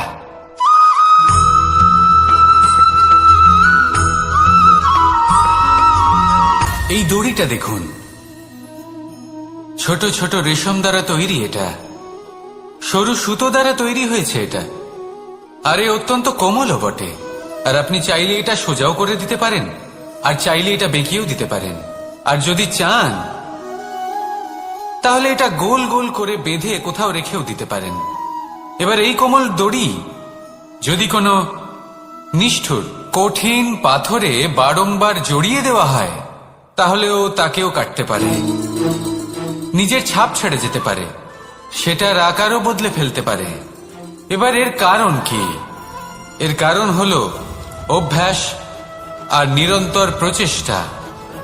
যদি আপনিও চেষ্টা করেন আর নিরন্তর কর্ম করে যান, তাহলে আপনার প্রারব্ধ পাথরের মতো কঠিনই হোক না কেন, তাতে ভাঙন ধরিয়েও আপনি নিজের লক্ষ্যে অবশ্যই পৌঁছতে পারবেন। একটা গুরুত্বপূর্ণ কথা মনে রাখবেন, সুকর্মের অভ্যাস আর নিরন্তর প্রয়াস, এই হলো সাফল্যের মন্ত্র। তাহলে জীবনে এই মন্ত্র আনুন আর আমার সাথে ভালোবেসে বলুন, রাধা রাধা।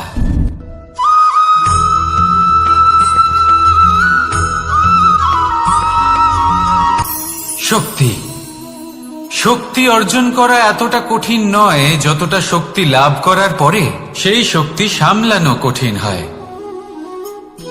কারণ যেই মানুষ শক্তি লাভ করে তার মনে গর্ববোধ জন্মায়, জন্মায় অহংকার, জন্মায় জেদ। তাই শক্তি প্রাপ্ত করার সাথে বিনম্র থাকাও অত্যন্ত আবশ্যক। আর এটা আমাদের শেখা উচিত বৃক্ষের থেকে। বৃক্ষ যা আমাদের ফল দেয়, বৃক্ষ যা যত ফল দেয় ততটাই ঝুঁকে যায়। আমরা পাথর মারি ওই বৃক্ষের থেকে ফল প্রাপ্ত করার জন্য। সেই পাথরের মার সহ্য করেও বৃক্ষ আমাদের ফল দেয়। কোনো গর্ববোধ নেই, কোনো অহংকার বোধ নেই, আর সেই জন্য এই বৃক্ষের পুজো করা হয়। এটাই হলো মাহাত্ম্য শক্তির সাথে বিনম্রতার। যদি এই শক্তি সৃজন করে থাকে, সাহায্য করে থাকে, সম্বল হয়ে থাকে, তবেই সেই শক্তি উপযুক্ত। আর নয়তো সেই শক্তি একদিন আপনাকে আসক্ত অবশ্যই করবে। তাহলে শক্তি অবশ্যই অর্জন করুন, কিন্তু তার সাথে সেই শক্তি সামলানোর মতো বিবেকও আপনাকে অবশ্যই জাগ্রত করতে হবে। তাহলে আসুন আমার সাথে ভালোবেসে বলুন, রাধা রাধা।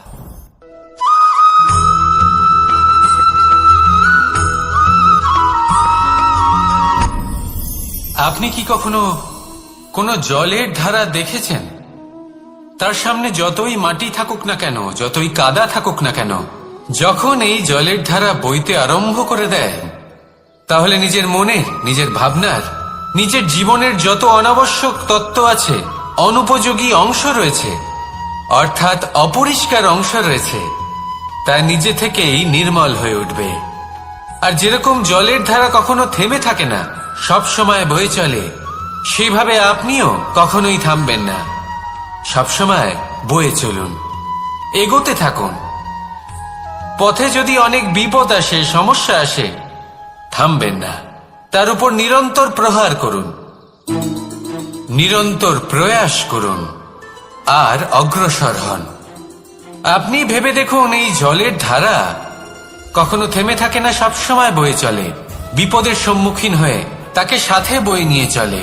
সেই জন্য জলের ধারা, প্রবাহমান এই ধারা, এর থেকে কখনো দুর্গন্ধ আসে না, এতে কখনো ময়লা জমতে পারে না, বরং পালিত হয় সুন্দর প্রাণবন্ত জীবজন্তু, যেমন সুন্দর ছোট মাছ। তাই আপনিও এটাই করুন, কখনো থামবেন না, শুধু চলতে থাকুন, জলের ধারার মতো বইতে থাকুন। আপনি আপনার লক্ষ্য অবশ্যই খুঁজে পাবেন, আর তার সাথে নিজের অন্তরের যে মালিন্য রয়েছে তা আপনি নিজেই নিজের থেকে দূরে করে দেবেন। তাহলে আসুন আর আমার সাথে ভালোবেসে বলুন, রাধা রাধা।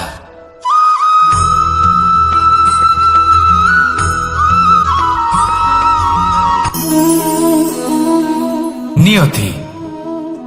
রাধা আমাকে বলে, কৃষ্ণ, যদি তুমি জানো যে নিয়তিতে কি আছে, তাহলে তাকে বদলে দাও না কেন?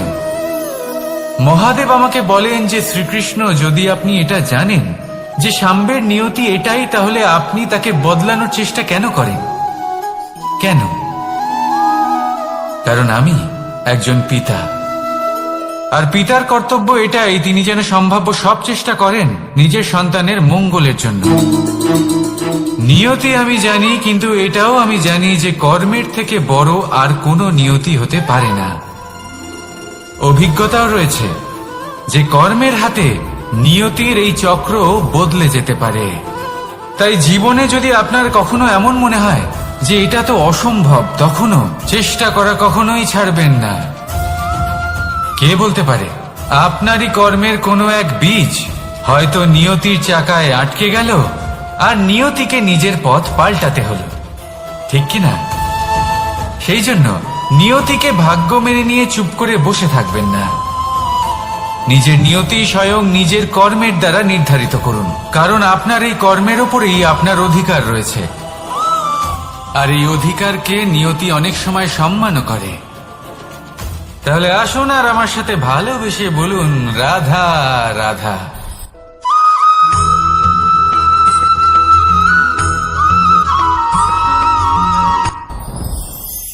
সাথী। সাথী এই শব্দটির ব্যাখ্যা কে কিভাবে করে? মিত্র, সখা, বন্ধু। কিন্তু অর্থ একটাই, তিনি যিনি আপনার সঙ্গী হন আর তিনি যার সাথী আপনি হন।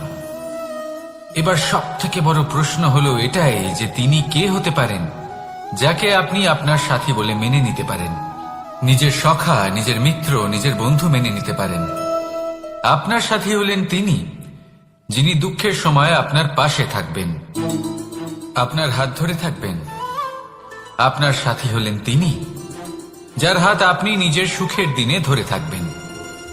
সেই সাথীরই হাত ধরুন যিনি দুঃখে সবসময় আপনাকে সাহায্য করার জন্য তৎপর হয়ে থাকেন, আপনার পাশে থাকেন, আর যাকে সুখের দিনে আপনি আপনার সাথে রাখতে পারেন। আর যখন আপনার সাথে আপনার এই সাথী থাকবে, তখন আপনি এটা বুঝবেন যে যখন জীবনে দুঃখ আসে, তখন এই দুঃখ কমে যায়, সবার মধ্যে ভাগ হয়ে যায়। আর যদি তখন সুখ আসে, তাহলে সেটা সবার উপস্থিতিতে আরো বেড়ে যায়। এটাই হলো প্রেম, এটাই হলো ভালোবাসা, এটাই হলো সঙ্গ।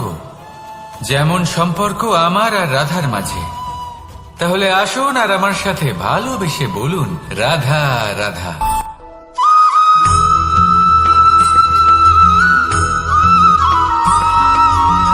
পঞ্চতত্ত্বের মধ্যে দ্বিতীয় তত্ত্ব হল ধরণী, ভূমি, যাকে আমরা ধরণী মাতা বলি। এই ধরণী ধৈর্য ধারণ করে, আর এর ওপরেই আমাদের সমগ্র সংসার নির্ভরশীল। কারণ এই ভূমি সহ্য ক্ষমতা রাখে, এর সহ্য ক্ষমতা হল অপরিসীম।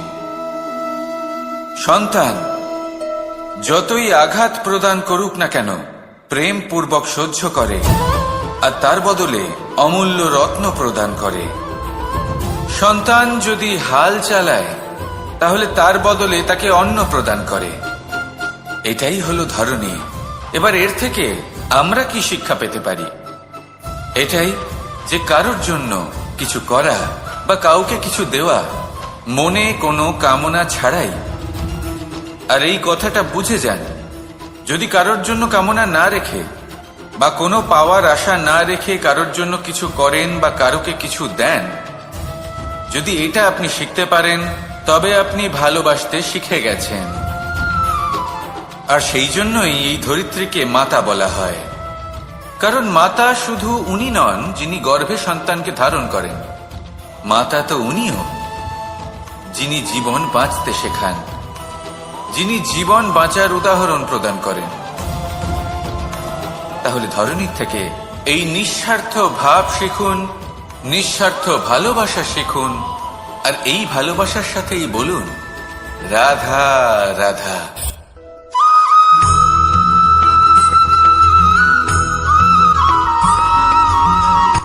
কথায় আছে, অন্ধকারে প্রদীপ প্রজ্বলিত করলে চতুর্দিক আলোকিত হয়। কিন্তু যদি এই প্রদীপ আমি সূর্যের আলোর সম্মুখে সকালবেলায় প্রজ্বলিত করে রেখে দিই, তাহলে কি হবে? আপনি বলবেন যে এটা করে তো কোনো লাভই হলো না। সূর্যের প্রকাশের সামনে এই প্রদীপ আসলে কিছুই নয়। এবার এই চিন্তা ভাবনা প্রত্যেক দিন করতে হবে, আর একটা অমূল্য শিক্ষা পেতে হবে। মনে করুন যে আপনি মহাপুরুষের সামনে বসে আছেন, কোনো মহাজ্ঞানীর সামনে। তাহলে সেই ব্যক্তির সামনে নিজের জ্ঞানের প্রদীপ প্রজ্বলিত করবেন না, নীরব থাকুন, আর সেই ব্যক্তির সূর্যের প্রকাশের মতো জ্ঞান প্রাপ্ত করুন। যতটা পারবেন জ্ঞান লাভ করুন। যদি এমন কোনো সময়, এমন কোনো স্থানে আপনি আছেন যেখানে চতুর্দিক অন্ধকার, কারোর কাছেই জ্ঞান নেই, সেখানে নিজের জ্ঞানের প্রদীপ প্রজ্বলিত করুন। এমন করলে দুদিক থেকেই আপনার লাভ হবে। আপনার জ্ঞান প্রাপ্তিও হবে, আর জ্ঞানের সঠিক প্রয়োগও করতে পারবেন। আর এই মন প্রসন্ন হয়ে বলবে, রাধা রাধা।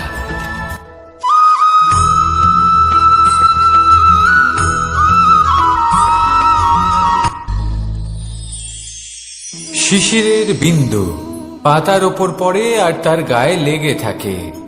পাতা তাকে শুষে নিতে পারে না, আর শেষ পর্যন্ত সে ঝরে পড়ে যায়।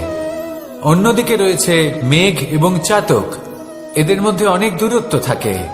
মেঘ থাকে আকাশে আর চাতক থাকে ধরিত্রীতে। কিন্তু যখন এই মেঘ থেকে বৃষ্টি ঝরে পড়ে, এই চাতক কিন্তু সেই জলই পান করে, নয়তো সে তৃষ্ণার্ত থেকে যায়। এবার অন্যদিকে দেখলাম শিশির বিন্দু আর পাতার এই সম্পর্ক। এরা খুব কাছাকাছি থাকে, ঘনিষ্ঠও থাকে।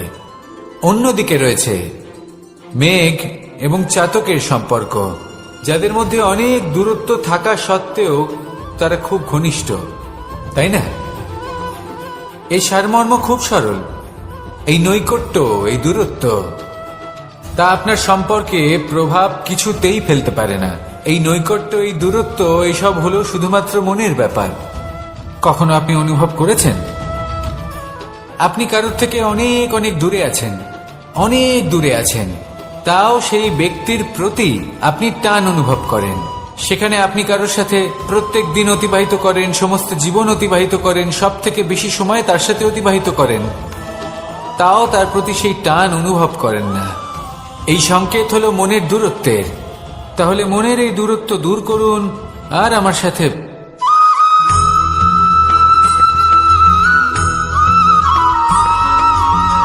এই সংসারে কোনো বস্তু হোক বা ব্যক্তি হোক, তার একার গুরুত্ব কিন্তু খুব বেশি নয়।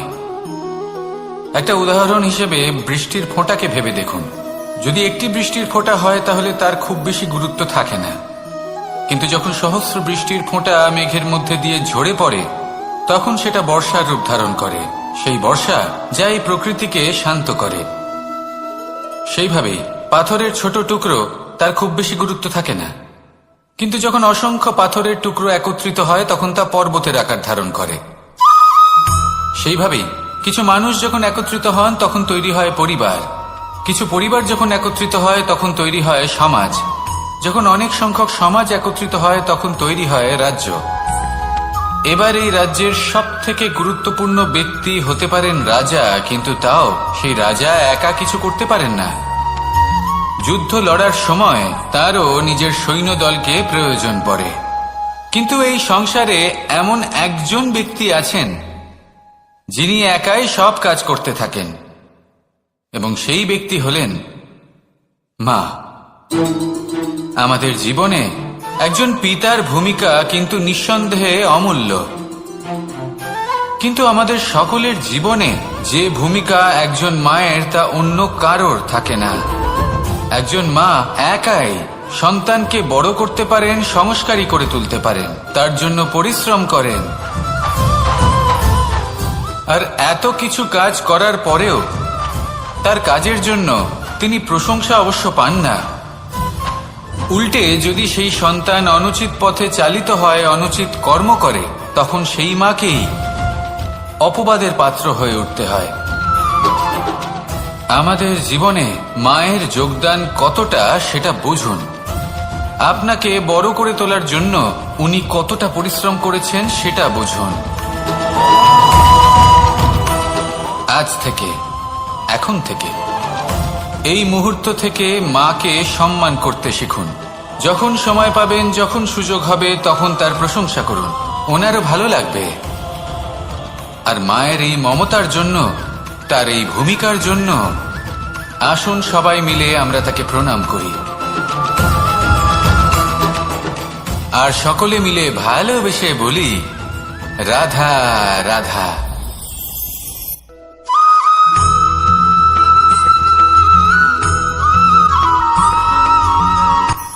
এই সংসারে সাফল্য লাভ করার জন্য জ্ঞানের প্রয়োজন হয়, পরিশ্রমের প্রয়োজন হয়, দৃঢ় নিষ্ঠার প্রয়োজন হয়, নিরন্তর চেষ্টা করা প্রয়োজনীয়।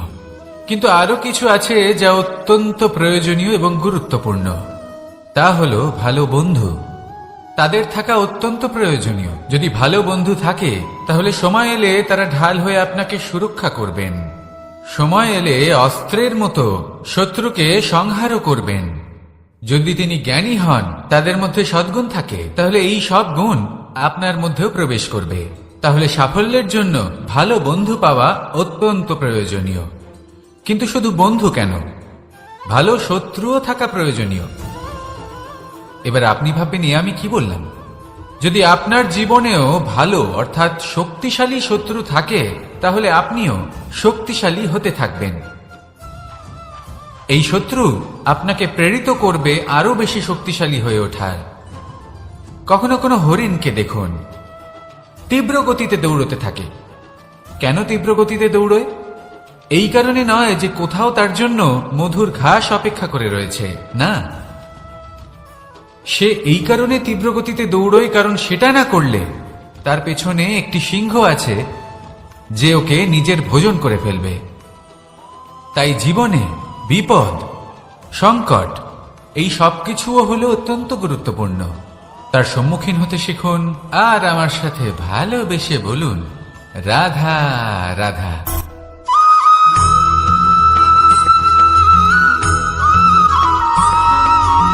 মানুষ জন্মগ্রহণ করে, তার সাথে ভয়েরও জন্ম হয়।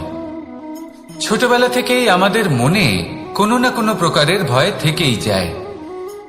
কেউ এই বিষয়ে ভয় পায় যে তার কোনো বস্তু তার থেকে দূরে চলে যাবে। কেউ এই বিষয়ে ভয় পায় যে আমি নিজেকে হারিয়ে ফেলব। কেউ এই ভেবে ভয় পায় যে আমার প্রিয়জনেরা তারা যেন আমার থেকে দূরে না চলে যায়। কেউ এই ভেবে ভয় পায় যে আমরা যেন পথ না হারিয়ে ফেলি, আদি ইত্যাদি। কিন্তু সত্যি কথা বলতে, ভেবে দেখুন এই ভয় বাস্তবে কি? শুধুই একটা মনস্থিতি, আর কিছুই নয়। যা কিছু আপনি জীবনে পেয়েছেন তা একদিন আপনাকে হারাতে হবে। এই জীবন হলো আপনারই, কিন্তু তাও একদিন সমাপ্ত হবে। তাই ভয় পেয়ে কি লাভ? এই ভয় শুধু আপনাকে জীবন যাপন করা থেকে বাধা দিচ্ছে, আর কিচ্ছু নয়। পথ হারিয়ে ফেললেই বুঝতে পারবেন যে নতুন পথ কিভাবে বানাতে হয়। কিছু মানুষকে জীবন থেকে হারালে তবেই আপনি বুঝবেন যে আপনার আপনজনকে। এই ভয়ের কারণে ভীত হয়ে থাকবেন না। এই তারা নক্ষত্র অন্ধকারের অভাবে গুরুত্ব হারায়। শিবকেও মহাদেব হওয়ার জন্য বিষ পান করতে হয়েছিল। প্রত্যেক পরিস্থিতি, প্রত্যেক সাফল্য আপনার পরীক্ষা নেবে। তাতে উত্তীর্ণ হওয়া হলো আপনার কর্ম। যখনই আপনি ভয় পাবেন বা সংকটের সম্মুখীন হবেন, তখন সাহসের সাথে তার সম্মুখীন হন। মনে রাখবেন, যে সম্মুখীন হতে জানে, সাফল্য তার সাথে সবসময় থাকে। আসুন আর আমার সাথে ভালোবেসে বলুন, রাধা রাধা।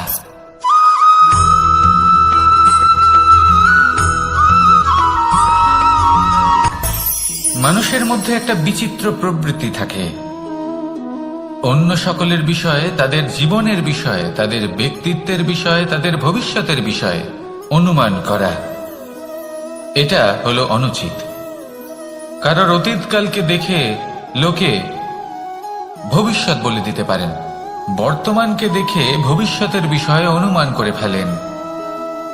উদাহরণ দিতে হলে বলবো, কোনো দাসকে দেখুন, ওকে দেখে লোকে বলে যে ওর ভবিষ্যৎ সেটাই হতে পারে, অনুমান করে ফেলেন।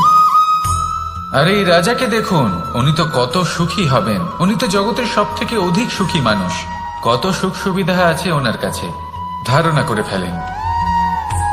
তবে সত্য তো এটাই যে কারোর ব্যক্তিত্বের বিষয়ে, তাদের ভবিষ্যতের বিষয়ে আপনি পূর্ণ সত্য কখনোই বলতে পারবেন না, শুধু অনুমান করতে পারবেন। আর এই অনুমান করে সত্যি কোনো লাভ হয় না, কারণ এই কাল সেটা হলো অত্যন্ত শক্তিশালী। কালো থেকে কালোতর কয়লাকেও হিরেতে পরিণত করতে পারে, অনেক বড় বড় রাজাকেও বিদূষক বানিয়ে ফেলতে পারে এক মুহূর্তেই। তাহলে আপনি অনুমান করে কি লাভ? কি পেলেন অনুমান করে? সেই জন্য কারোর বিষয়ে কোনো অনুমান করবেন না, তার ভবিষ্যতের বিষয়ে অনুমান করতে যাবেন না, কারোর বিষয়ে কোনো ধারণা করে নেবেন না। কিছু করতে হলে ভালোবাসুন, সবার মধ্যে ভালোবাসা ছড়ান, সবার মধ্যে ধন্যাত্মক ভাব ছড়ান। এই মন প্রসন্ন হয়ে বলবে রাধা রাধা।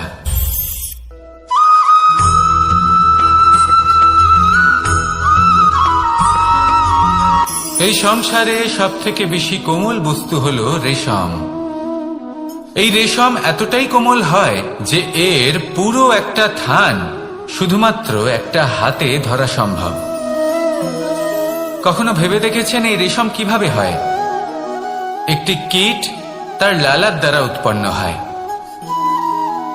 এই কীট সেই রেশমকে পাক দিতে থাকে, পাক দিতেই থাকে, আর আস্তে আস্তে তার মধ্যেই জড়িয়ে পড়ে। শেষে ওর এই সুন্দর অমূল্য সৃষ্টি রেশমের এই সুতো, তার নির্মাণ কার্য পূর্ণ হয়, কিন্তু তাতেই ও নিজে বন্দী হয়ে যায়। নিজেরই মায়াজালের এই বন্দী গৃহে নিজেই ফেঁসে যায়। এবার এই সুতোকে ব্যবহারযোগ্য করে তোলার জন্য এই কীটগুলিকে এই কবচের সাথেই ফুটন্ত জলে ফেলে দেওয়া হয়। এই সংসারে যদি আমাদের স্বপ্ন এই সংসারের দুঃখ হরণ করার জন্য, এই সংসারে সুখ বিতরণ করার জন্য হয়, তবেই আমাদের প্রগতি সম্ভব। যদি আমাদের এই স্বপ্ন শুধুই আমাদের এবং আমাদের স্বার্থ সিদ্ধির জন্য হয়, তাহলে এই স্বপ্ন আমাদের অন্ধ করে দেবে, আমাদের অন্ধকারের পথে নিয়ে যাবে, আর আমরাও সেই কীটের মতো হয়ে যাব। নিজেদেরই মায়াজালে আমরা নিজেই ফেঁসে যাব, আর শেষে আমরা যদি কিছু লাভ করি তা হবে একাকিত্ব, অন্ধকারময় মৃত্যু। তাই স্বপ্ন অবশ্যই দেখুন, কিন্তু এমন ভাবে স্বপ্ন দেখবেন না যে তার এই বন্দিগৃহে আপনি নিজেই ফেঁসে গেলেন। স্বপ্ন দেখুন পরোপকারে।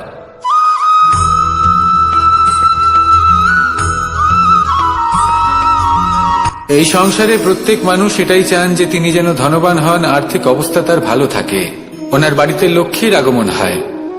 কিন্তু সেটা হবে কি করে, সেটাই হলো প্রশ্ন। কেউ বলেন যে যদি পরিশ্রম করো তাহলে ধন অর্জন সম্ভব, কেউ বলেন যে যদি বিদ্যা লাভ হয় তবেই ধন অর্জন সম্ভব, কেউ বলেন যে যদি বলশালী হও তবেই সম্পন্ন থাকবে। ভালো কথা, যদি তাই হয়ে থাকে, তবে দিনমজুর সারা দিন পরিশ্রম করেন, তিনি কেন ধনী হন না? অনেকজন বিদ্বান মানুষ আছেন এই সংসারে, তারা কেন ধনবান হন না? অনেক সংখ্যক বলশালী ব্যক্তি আছেন, তাদের কাছে ধন নেই কেন? তাদের কেন ধনের অভাব হয়? আবার এমনও কিছু মানুষ আছেন যারা পরিশ্রম করেন, তারা দিনমজুর, কিন্তু তারা ধন অর্জন করতে পারেন। কিছু বিদ্বান ব্যক্তি আছেন যাদের কাছে অধিক মাত্রায় ধন রয়েছে, কয়েকজন বলশালী ব্যক্তি রয়েছেন যাদের কাছে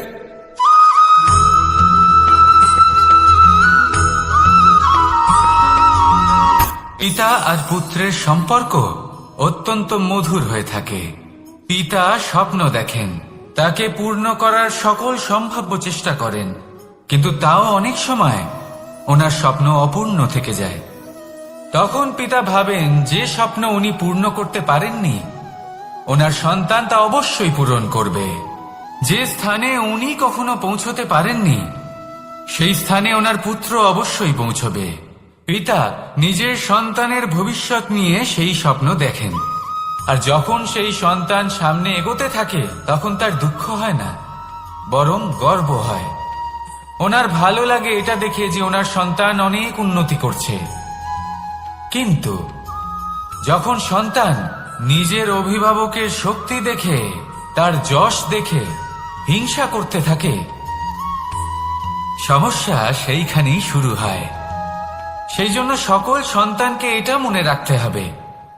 দেখুন, পুত্র হবার সুবাদে, এক সন্তান হবার সুবাদে এটা হলো আপনার অধিকার যে আপনি আপনার পিতার থেকে বেশি উন্নতি করবেন। আপনার পিতাও এটাই চান, কিন্তু সুস্থভাবে এটা করুন। একটা রেখা টেনে নিন যাতে আপনি তাতে এগোতে পারেন আর আপনার পিতার তাতে গর্ববোধ হয়, আর সেই বিষয়ে দুঃখ না হয় যে আমার সন্তান আমাকেই ছোট করার চেষ্টা করছে। ইতিহাস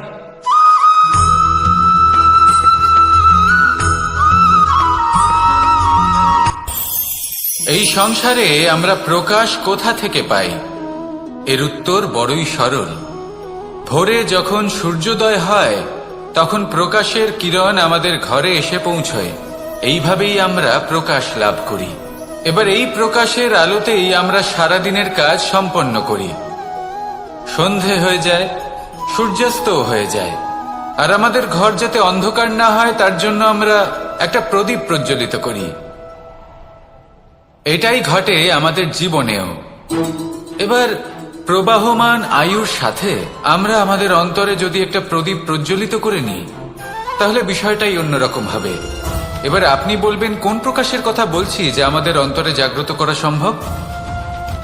আমাদের আত্মার মাঝে প্রেমের প্রকাশ জাগ্রত করার কথা বলছি। কারণ আমাদের এই জীবন এও হলো দিনের আলোর মতো। আজ প্রকাশ আছে, কিন্তু কোনোদিন অবশ্যই অস্ত হবে। কিন্তু অস্ত হবার আগে যদি আমরা আমাদের আত্মার মাঝে প্রেমের এই প্রকাশ উজ্জ্বলিত করে নিই তাহলে আমাদের সন্ধ্যাকালও আমরা আনন্দে এবং প্রেমে যাপন করব। তাহলে আসুন আর আমার সাথে ভালোবেসে বলুন, রাধা রাধা।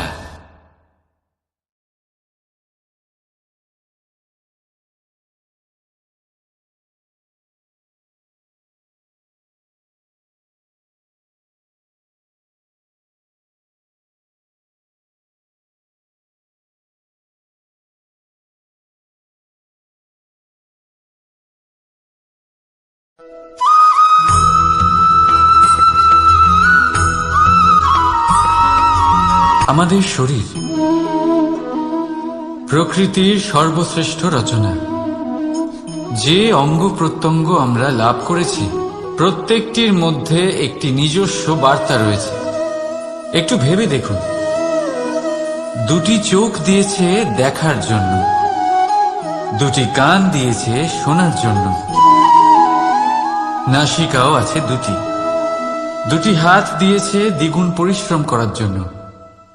কিন্তু জীব শুধুমাত্র একটি। তার উপরেও তীক্ষ্ণ বলিষ্ঠ দাঁত দিয়েছে তার রক্ষার জন্য। কখনো ভেবে দেখেছেন কেন?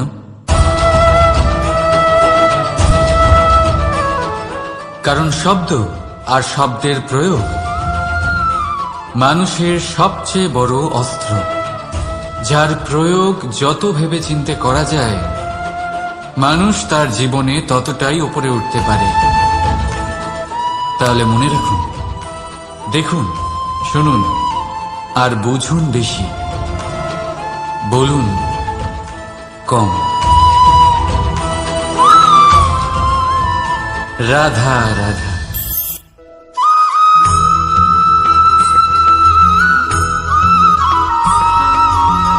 যখন আমরা কোনো বনে প্রবেশ করি তখন এই সবুজ ঘাস দেখে, এই কোমল ঘাস দেখে আমাদের মন প্রফুল্ল হয়ে ওঠে। ভিন্ন ভিন্ন প্রজাতির ফুল, ভিন্ন ভিন্ন রঙের ফুল দেখে এই মন আনন্দে ভরে ওঠে। এখানে শিশুরা আনন্দ লাভ করে, বড়রা ভোজন গ্রহণ করেন, কথাবার্তা বলেন, হাঁটাহাঁটি করে বেড়ান। এবার ভেবে দেখুন, যখন এই উপবনের নির্মাণ হয়েছিল সেই সময় যদি এই মাটিকে সঠিকভাবে খনন না করা হতো, যদি তাতে সঠিকভাবে বীজ রোপণ না করা হতো, যদি কোনো সংঘর্ষ না হতো, পরিশ্রম না করা হতো, যদি চলতে চলতে পায়ে কাঁটা না বিঁধে যেত, তাহলে এই সুন্দর বন দেখে আমরা কি এই আনন্দ লাভ করতে পারতাম? কখনোই নয়। ধরুন কোনো নদীর তটে সুন্দর একটি বন আছে, সেই বনের আনন্দ লাভ করতে গেলে আপনাকে সেই নদী পার করতেই হবে। যদি সুখের নদীর কাছে পৌঁছতে চান তাহলে তটে যে কাঁটা রয়েছে সেগুলোর সাথে সংঘর্ষ করতেই হবে।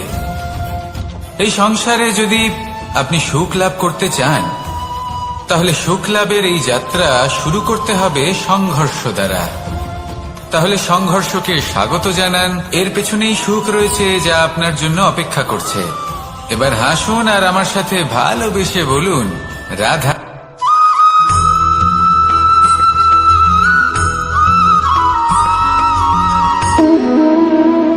সম্পর্ক হলো আমাদের জীবনের একটি আধার। কিছু সম্পর্ক এমন যা আমরা জন্মসূত্রে লাভ করি, যেমন পরিবার, মা, বাবা। কিছু সম্পর্ক আছে যা আমরা জীবনে অর্জন করে থাকি, তা সে প্রেমের হোক, স্নেহের হোক বা বন্ধুত্বের। এই সকল সম্পর্ক লাভ করার বা গড়ে তোলার 5টি ধাপ রয়েছে। প্রথম ধাপ, কোনো ব্যক্তির সাথে আলাপ হওয়া, তার সাথে কথা বলা বা তাকে দেখা। দ্বিতীয় ধাপ, সে ব্যক্তিকে আমাদের ভালো লাগা। তৃতীয় ধাপ, আমাদের এটা চাইতে শুরু করা যে জীবনে এই ব্যক্তি যেন আমাদের বন্ধু হন, আমাদের জীবনে থাকেন, বা আমাদের কাউকে ভালোবেসে ফেলা আর এটা আমাদের ভাবা বা চাওয়া যে সেই ব্যক্তি যেন আজীবন আমার সাথে থাকেন, আমার জীবনে আমার সাথী হয়ে। চতুর্থ ধাপ, লাভ করা। এবার এই ধাপটি অনেক মানুষের পক্ষেই খুবই সরল হয়, বড়ই সরল ভাবে নিজেদের সঙ্গীকে লাভ করে থাকেন। কিছু মানুষের জন্য এই ধাপ অত্যন্ত কঠিন হয়ে থাকে। অনেক প্রতিকূল পরিস্থিতির উপর জয়লাভ করে তারা সঙ্গীকে লাভ করেন, কিন্তু লাভ অবশ্যই করেন। এরপরে আসে পঞ্চম, অন্তিম এবং সব থেকে গুরুত্বপূর্ণ ধাপ। সেটা হলো সেই সম্পর্ক পালন করা। এটা হলো এমন এক বিষয় যা প্রত্যেক মানুষের শেখা উচিত। যদি ব্যক্তি নিজের জীবনে সম্পর্ক রক্ষা করতে শিখে যান, তবে প্রত্যেক সম্পর্ক তার জীবনকে স্বর্গ করে তুলবে। আসুন আর আমার সাথে ভালোবেসে বলুন, রাধা রাধা।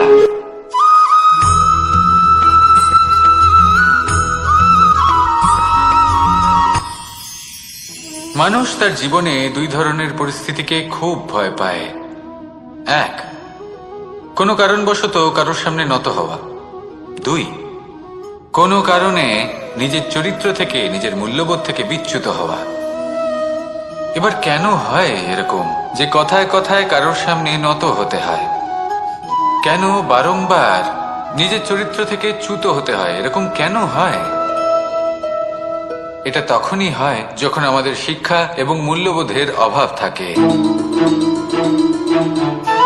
যদি মানুষের মধ্যে প্রকৃত শিক্ষা থাকে তাহলে এই সংসারে কোনো সময় এবং কারোর সামনেই নত হওয়ার কোনো প্রয়োজন নেই। যদি মানুষের মধ্যে মূল্যবোধ থাকে তাহলে তাকে নিজের মূল্যবোধ বা চরিত্র থেকে বিচ্যুত হতে হয় না, তা সে যাই হয়ে যাক না কেন।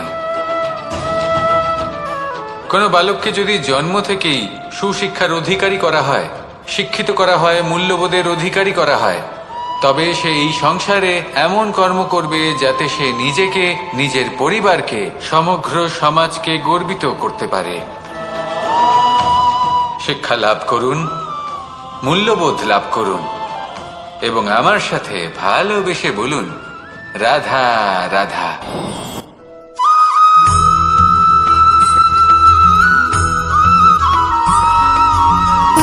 সুখ, দুঃখ এবং শক্তি, এই তিন হলো এই সংসারের ত্রিদেবের মতো। আমাদের জীবনে যা কিছু ঘটছে এই তিনটির ভিত্তির উপরেই হচ্ছে। আসলে এই সংসারের একটা নিয়ম আছে, যখনই আপনি কিছু লাভ করেন এই সংসার আপনার পরীক্ষা নেয়। এটা জানার জন্য আপনার পরীক্ষা নেয় যে আপনি যা কিছুই লাভ করেছেন আপনি কি আদৌ সেটার যোগ্য কিনা।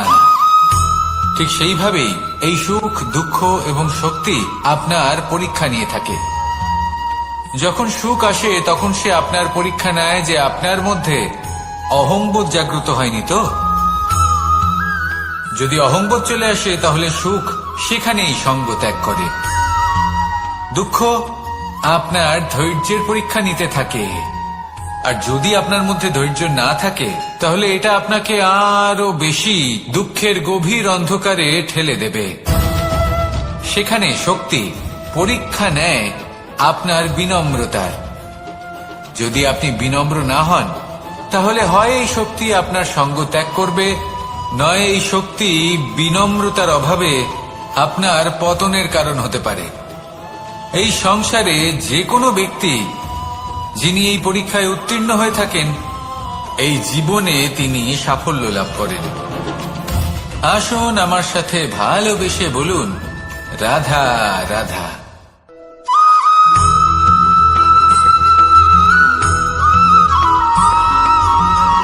জীবন কিসের উপর নির্ভরশীল? ধনের উপর? বৈভবের অনুভব যদি আপনি করতে চান, তাহলে তা পাবেন শুধু একতার দ্বারা, সংগঠনের দ্বারা। যদি আপনাকে উদাহরণ দিই, নিজের এই হাতটাকে দেখুন, 5টা আঙুল রয়েছে। কোনো একটা বস্তুকে নিজের একটা আঙুল দ্বারা তুলে ধরার চেষ্টা করে দেখুন, বড়ই কষ্ট হবে। তখন আপনি বুঝতে পারবেন, যখন এই 5টি আঙুল একত্রিত হয়, তখন কোনো কাজ কতটা সহজ হতে পারে। এটাই হলো শক্তি, একতার। সব থেকে ভালো উদাহরণ যদি আপনাকে দিই, তাহলে বাঁশি। এই বাঁশি থেকে অত্যন্ত মধুর সুর নির্গত হয়, যা সবার মন প্রসন্ন করে দেয়। এই কথা সত্যি। কিন্তু এই বাঁশি আমি একটা বা দুটো আঙুল দিয়ে বাজাতে পারবো না। আমাকে প্রত্যেকটা আঙুল ব্যবহার করতেই হবে, তবেই এর থেকে মধুর সুর নির্গত হবে, যা সকলকে প্রসন্ন করবে। ঠিক কিনা? ঠিক এইভাবেই যদি আপনি চান যে আপনার জীবনরূপী বাঁশি থেকেও মধুর সুর নির্গত হোক বা সবার মনকে প্রসন্ন করে তুলুক, তাহলে আপনাকেও জীবনে একতা নিয়ে আসতেই হবে। আপনি একাও কর্ম করতে পারেন, পথ চলতেও পারেন, সামনেও এগোতে পারেন, সাফল্যও লাভ করতে পারেন। কিন্তু যখন সকলে একসাথে এগোবেন, সেই পথে চলবেন, সেই কর্মই করবেন, তখন লক্ষ্যে অবশ্যই পৌঁছবেন, সাফল্য অবশ্যই লাভ করবেন। কিন্তু সেই সাফল্য এবং তার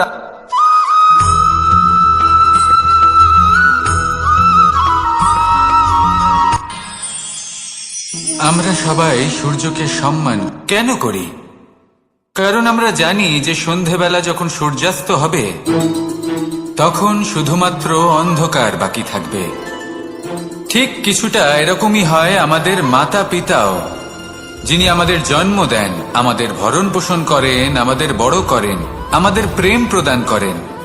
কখনো কখনো তাদের মুখ থেকে কটু কথা নিঃসৃত হয়, আমাদের দুঃখ হয়, কিন্তু তখন আমাদের এটা বোঝা উচিত এগুলি নিঃসৃত হচ্ছে আমাদেরই মঙ্গলের জন্য।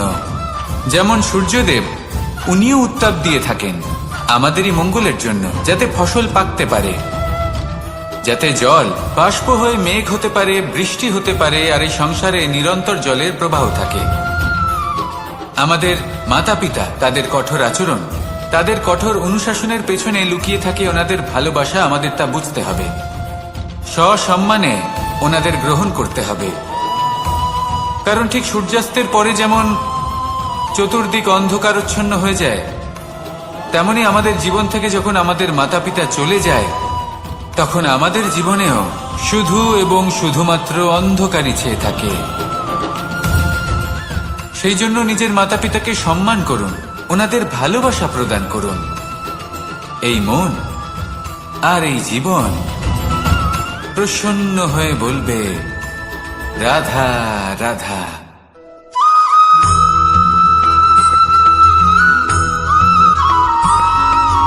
বসন্ত ঋতু, এই সময় মন আনন্দে ভরে থাকে।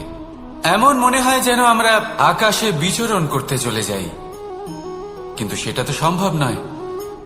সেই জন্য হয়তো আমরা ঘুড়ি ওড়াই, এই ঘুড়িকে নিজেদের প্রতিরূপ মনে করে। এবার অনেক মানুষ আছেন যারা ঘুড়ি ওড়ান, কিন্তু এই কর্মের সারমর্ম কি সেটা কজন বুঝতে পারেন? আপনি এটা মনে করুন যে আপনি হলেন সেই ঘুড়ি, আর এই সুতো যিনি ধরে রয়েছেন তিনি হলেন পরমাত্মা। আর এই সুতো যেখান থেকে শুরু হয়, সেই লাটাই হল আমাদের কর্মচক্র। এবার আপনি নিজেই অনুমান করুন যে এই উড়ান কার ওপর নির্ভরশীল? পরমাত্মার ওপর আর আপনার কর্মের ওপর। যদি পরমাত্মা আপনার হাত ধরে থাকেন, আপনার সাথে থাকেন, যদি আপনি শুভ কর্ম করতে থাকেন, আপনি এই আকাশে উড়তে থাকবেন। কিন্তু কোথাও কোথাও যদি পরমাত্মার সাথে এই বন্ধন ছিন্ন হয়, আপনার কর্মচক্র খারাপ হয়ে যায় বা থেমে যায়, তাহলে আপনার এই ঘুড়ি কেটে যাবে আর দূরে কোনো গাছের ডালে গিয়ে আটকে যাবে। তাই শুধুমাত্র ঘুড়ি ওড়াবেন না, তার থেকে শিখুন। পরমাত্মার সাহচর্যে থাকুন, সবসময় শুভ কর্ম করতে থাকুন আর সবসময় এই আকাশে উড়তে থাকুন। আসুন আর আমার সাথে ভালোবেসে বলুন, রাধা।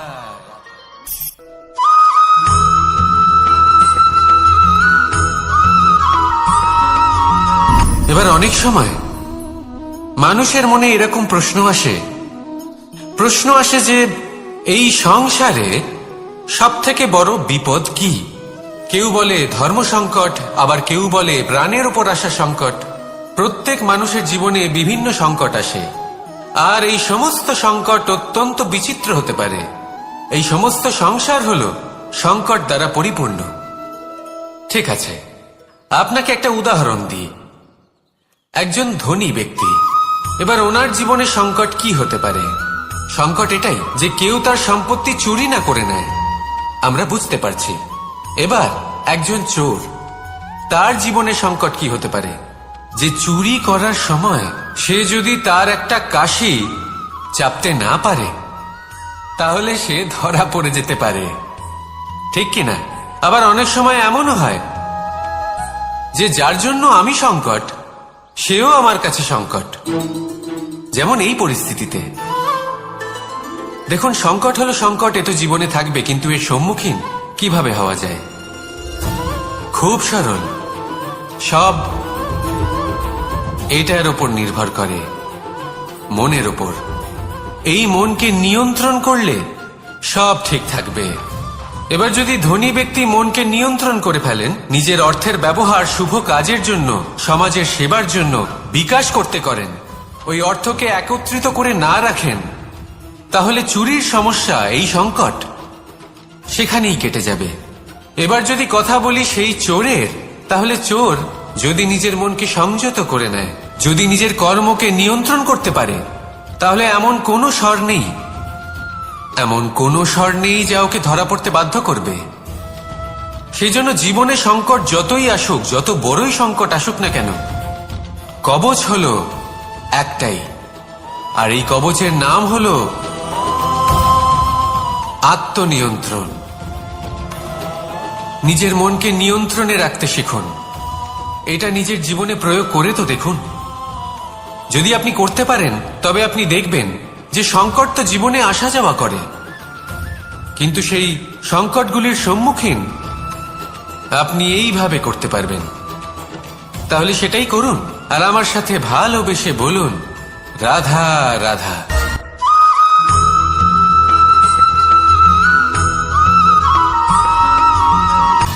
সময়, জীবন, কাল। দেখতে গেলে এই তিনটি শব্দ একটি শব্দেরই সমার্থক শব্দ মনে হয়, কিন্তু এই শব্দগুলির অর্থ কি সমান? কখনোই নয়। হ্যাঁ, এই সময় চলতে থাকে, জীবন চলতে থাকে, কালচক্র চলতে থাকে। এই সময় কেটে যায়, কিন্তু এই জীবন, একে যাপন করতে হয়। কি বলেন? এই জীবনে কিছু করুন বা কিছু না করুন, জীবন এমনি কেটে যাবে, আপনি জানতেও পারবেন না। কিন্তু সেটা আমাদের উদ্দেশ্য নয়, একে যাপন করতে হবে।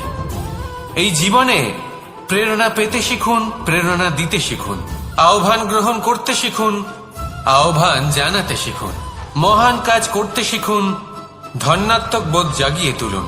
জীবন অতিবাহিত করার অর্থ কি তা আপনি শিখে যাবেন। কারণ সময় কেটে যায়, সমস্ত যুগ কেটে যায়, কিন্তু জীবনের রীতি জীবন কাটিয়ে দেওয়া নয়, জীবন যাপন করা। এই জীবন সম্পূর্ণরূপে অনুভব করতে হবে, নতুন পথ বানাতে হবে। এবারে যদি এই জীবন বাঁচার সময় একবার ভেবে দেখুন, যদি মনে প্রেম থাকে, সদ্ভাবনা থাকে, তাহলে কি হবে? এই জীবনকে বাঁচার অনুভূতিটাই অন্যরকম হয়ে যাবে। একটা আনন্দময় অনুভূতি লাভ করবেন। তাহলে এটাই করুন আর আমার সাথে ভালোবেসে বলুন, রাধা রাধা।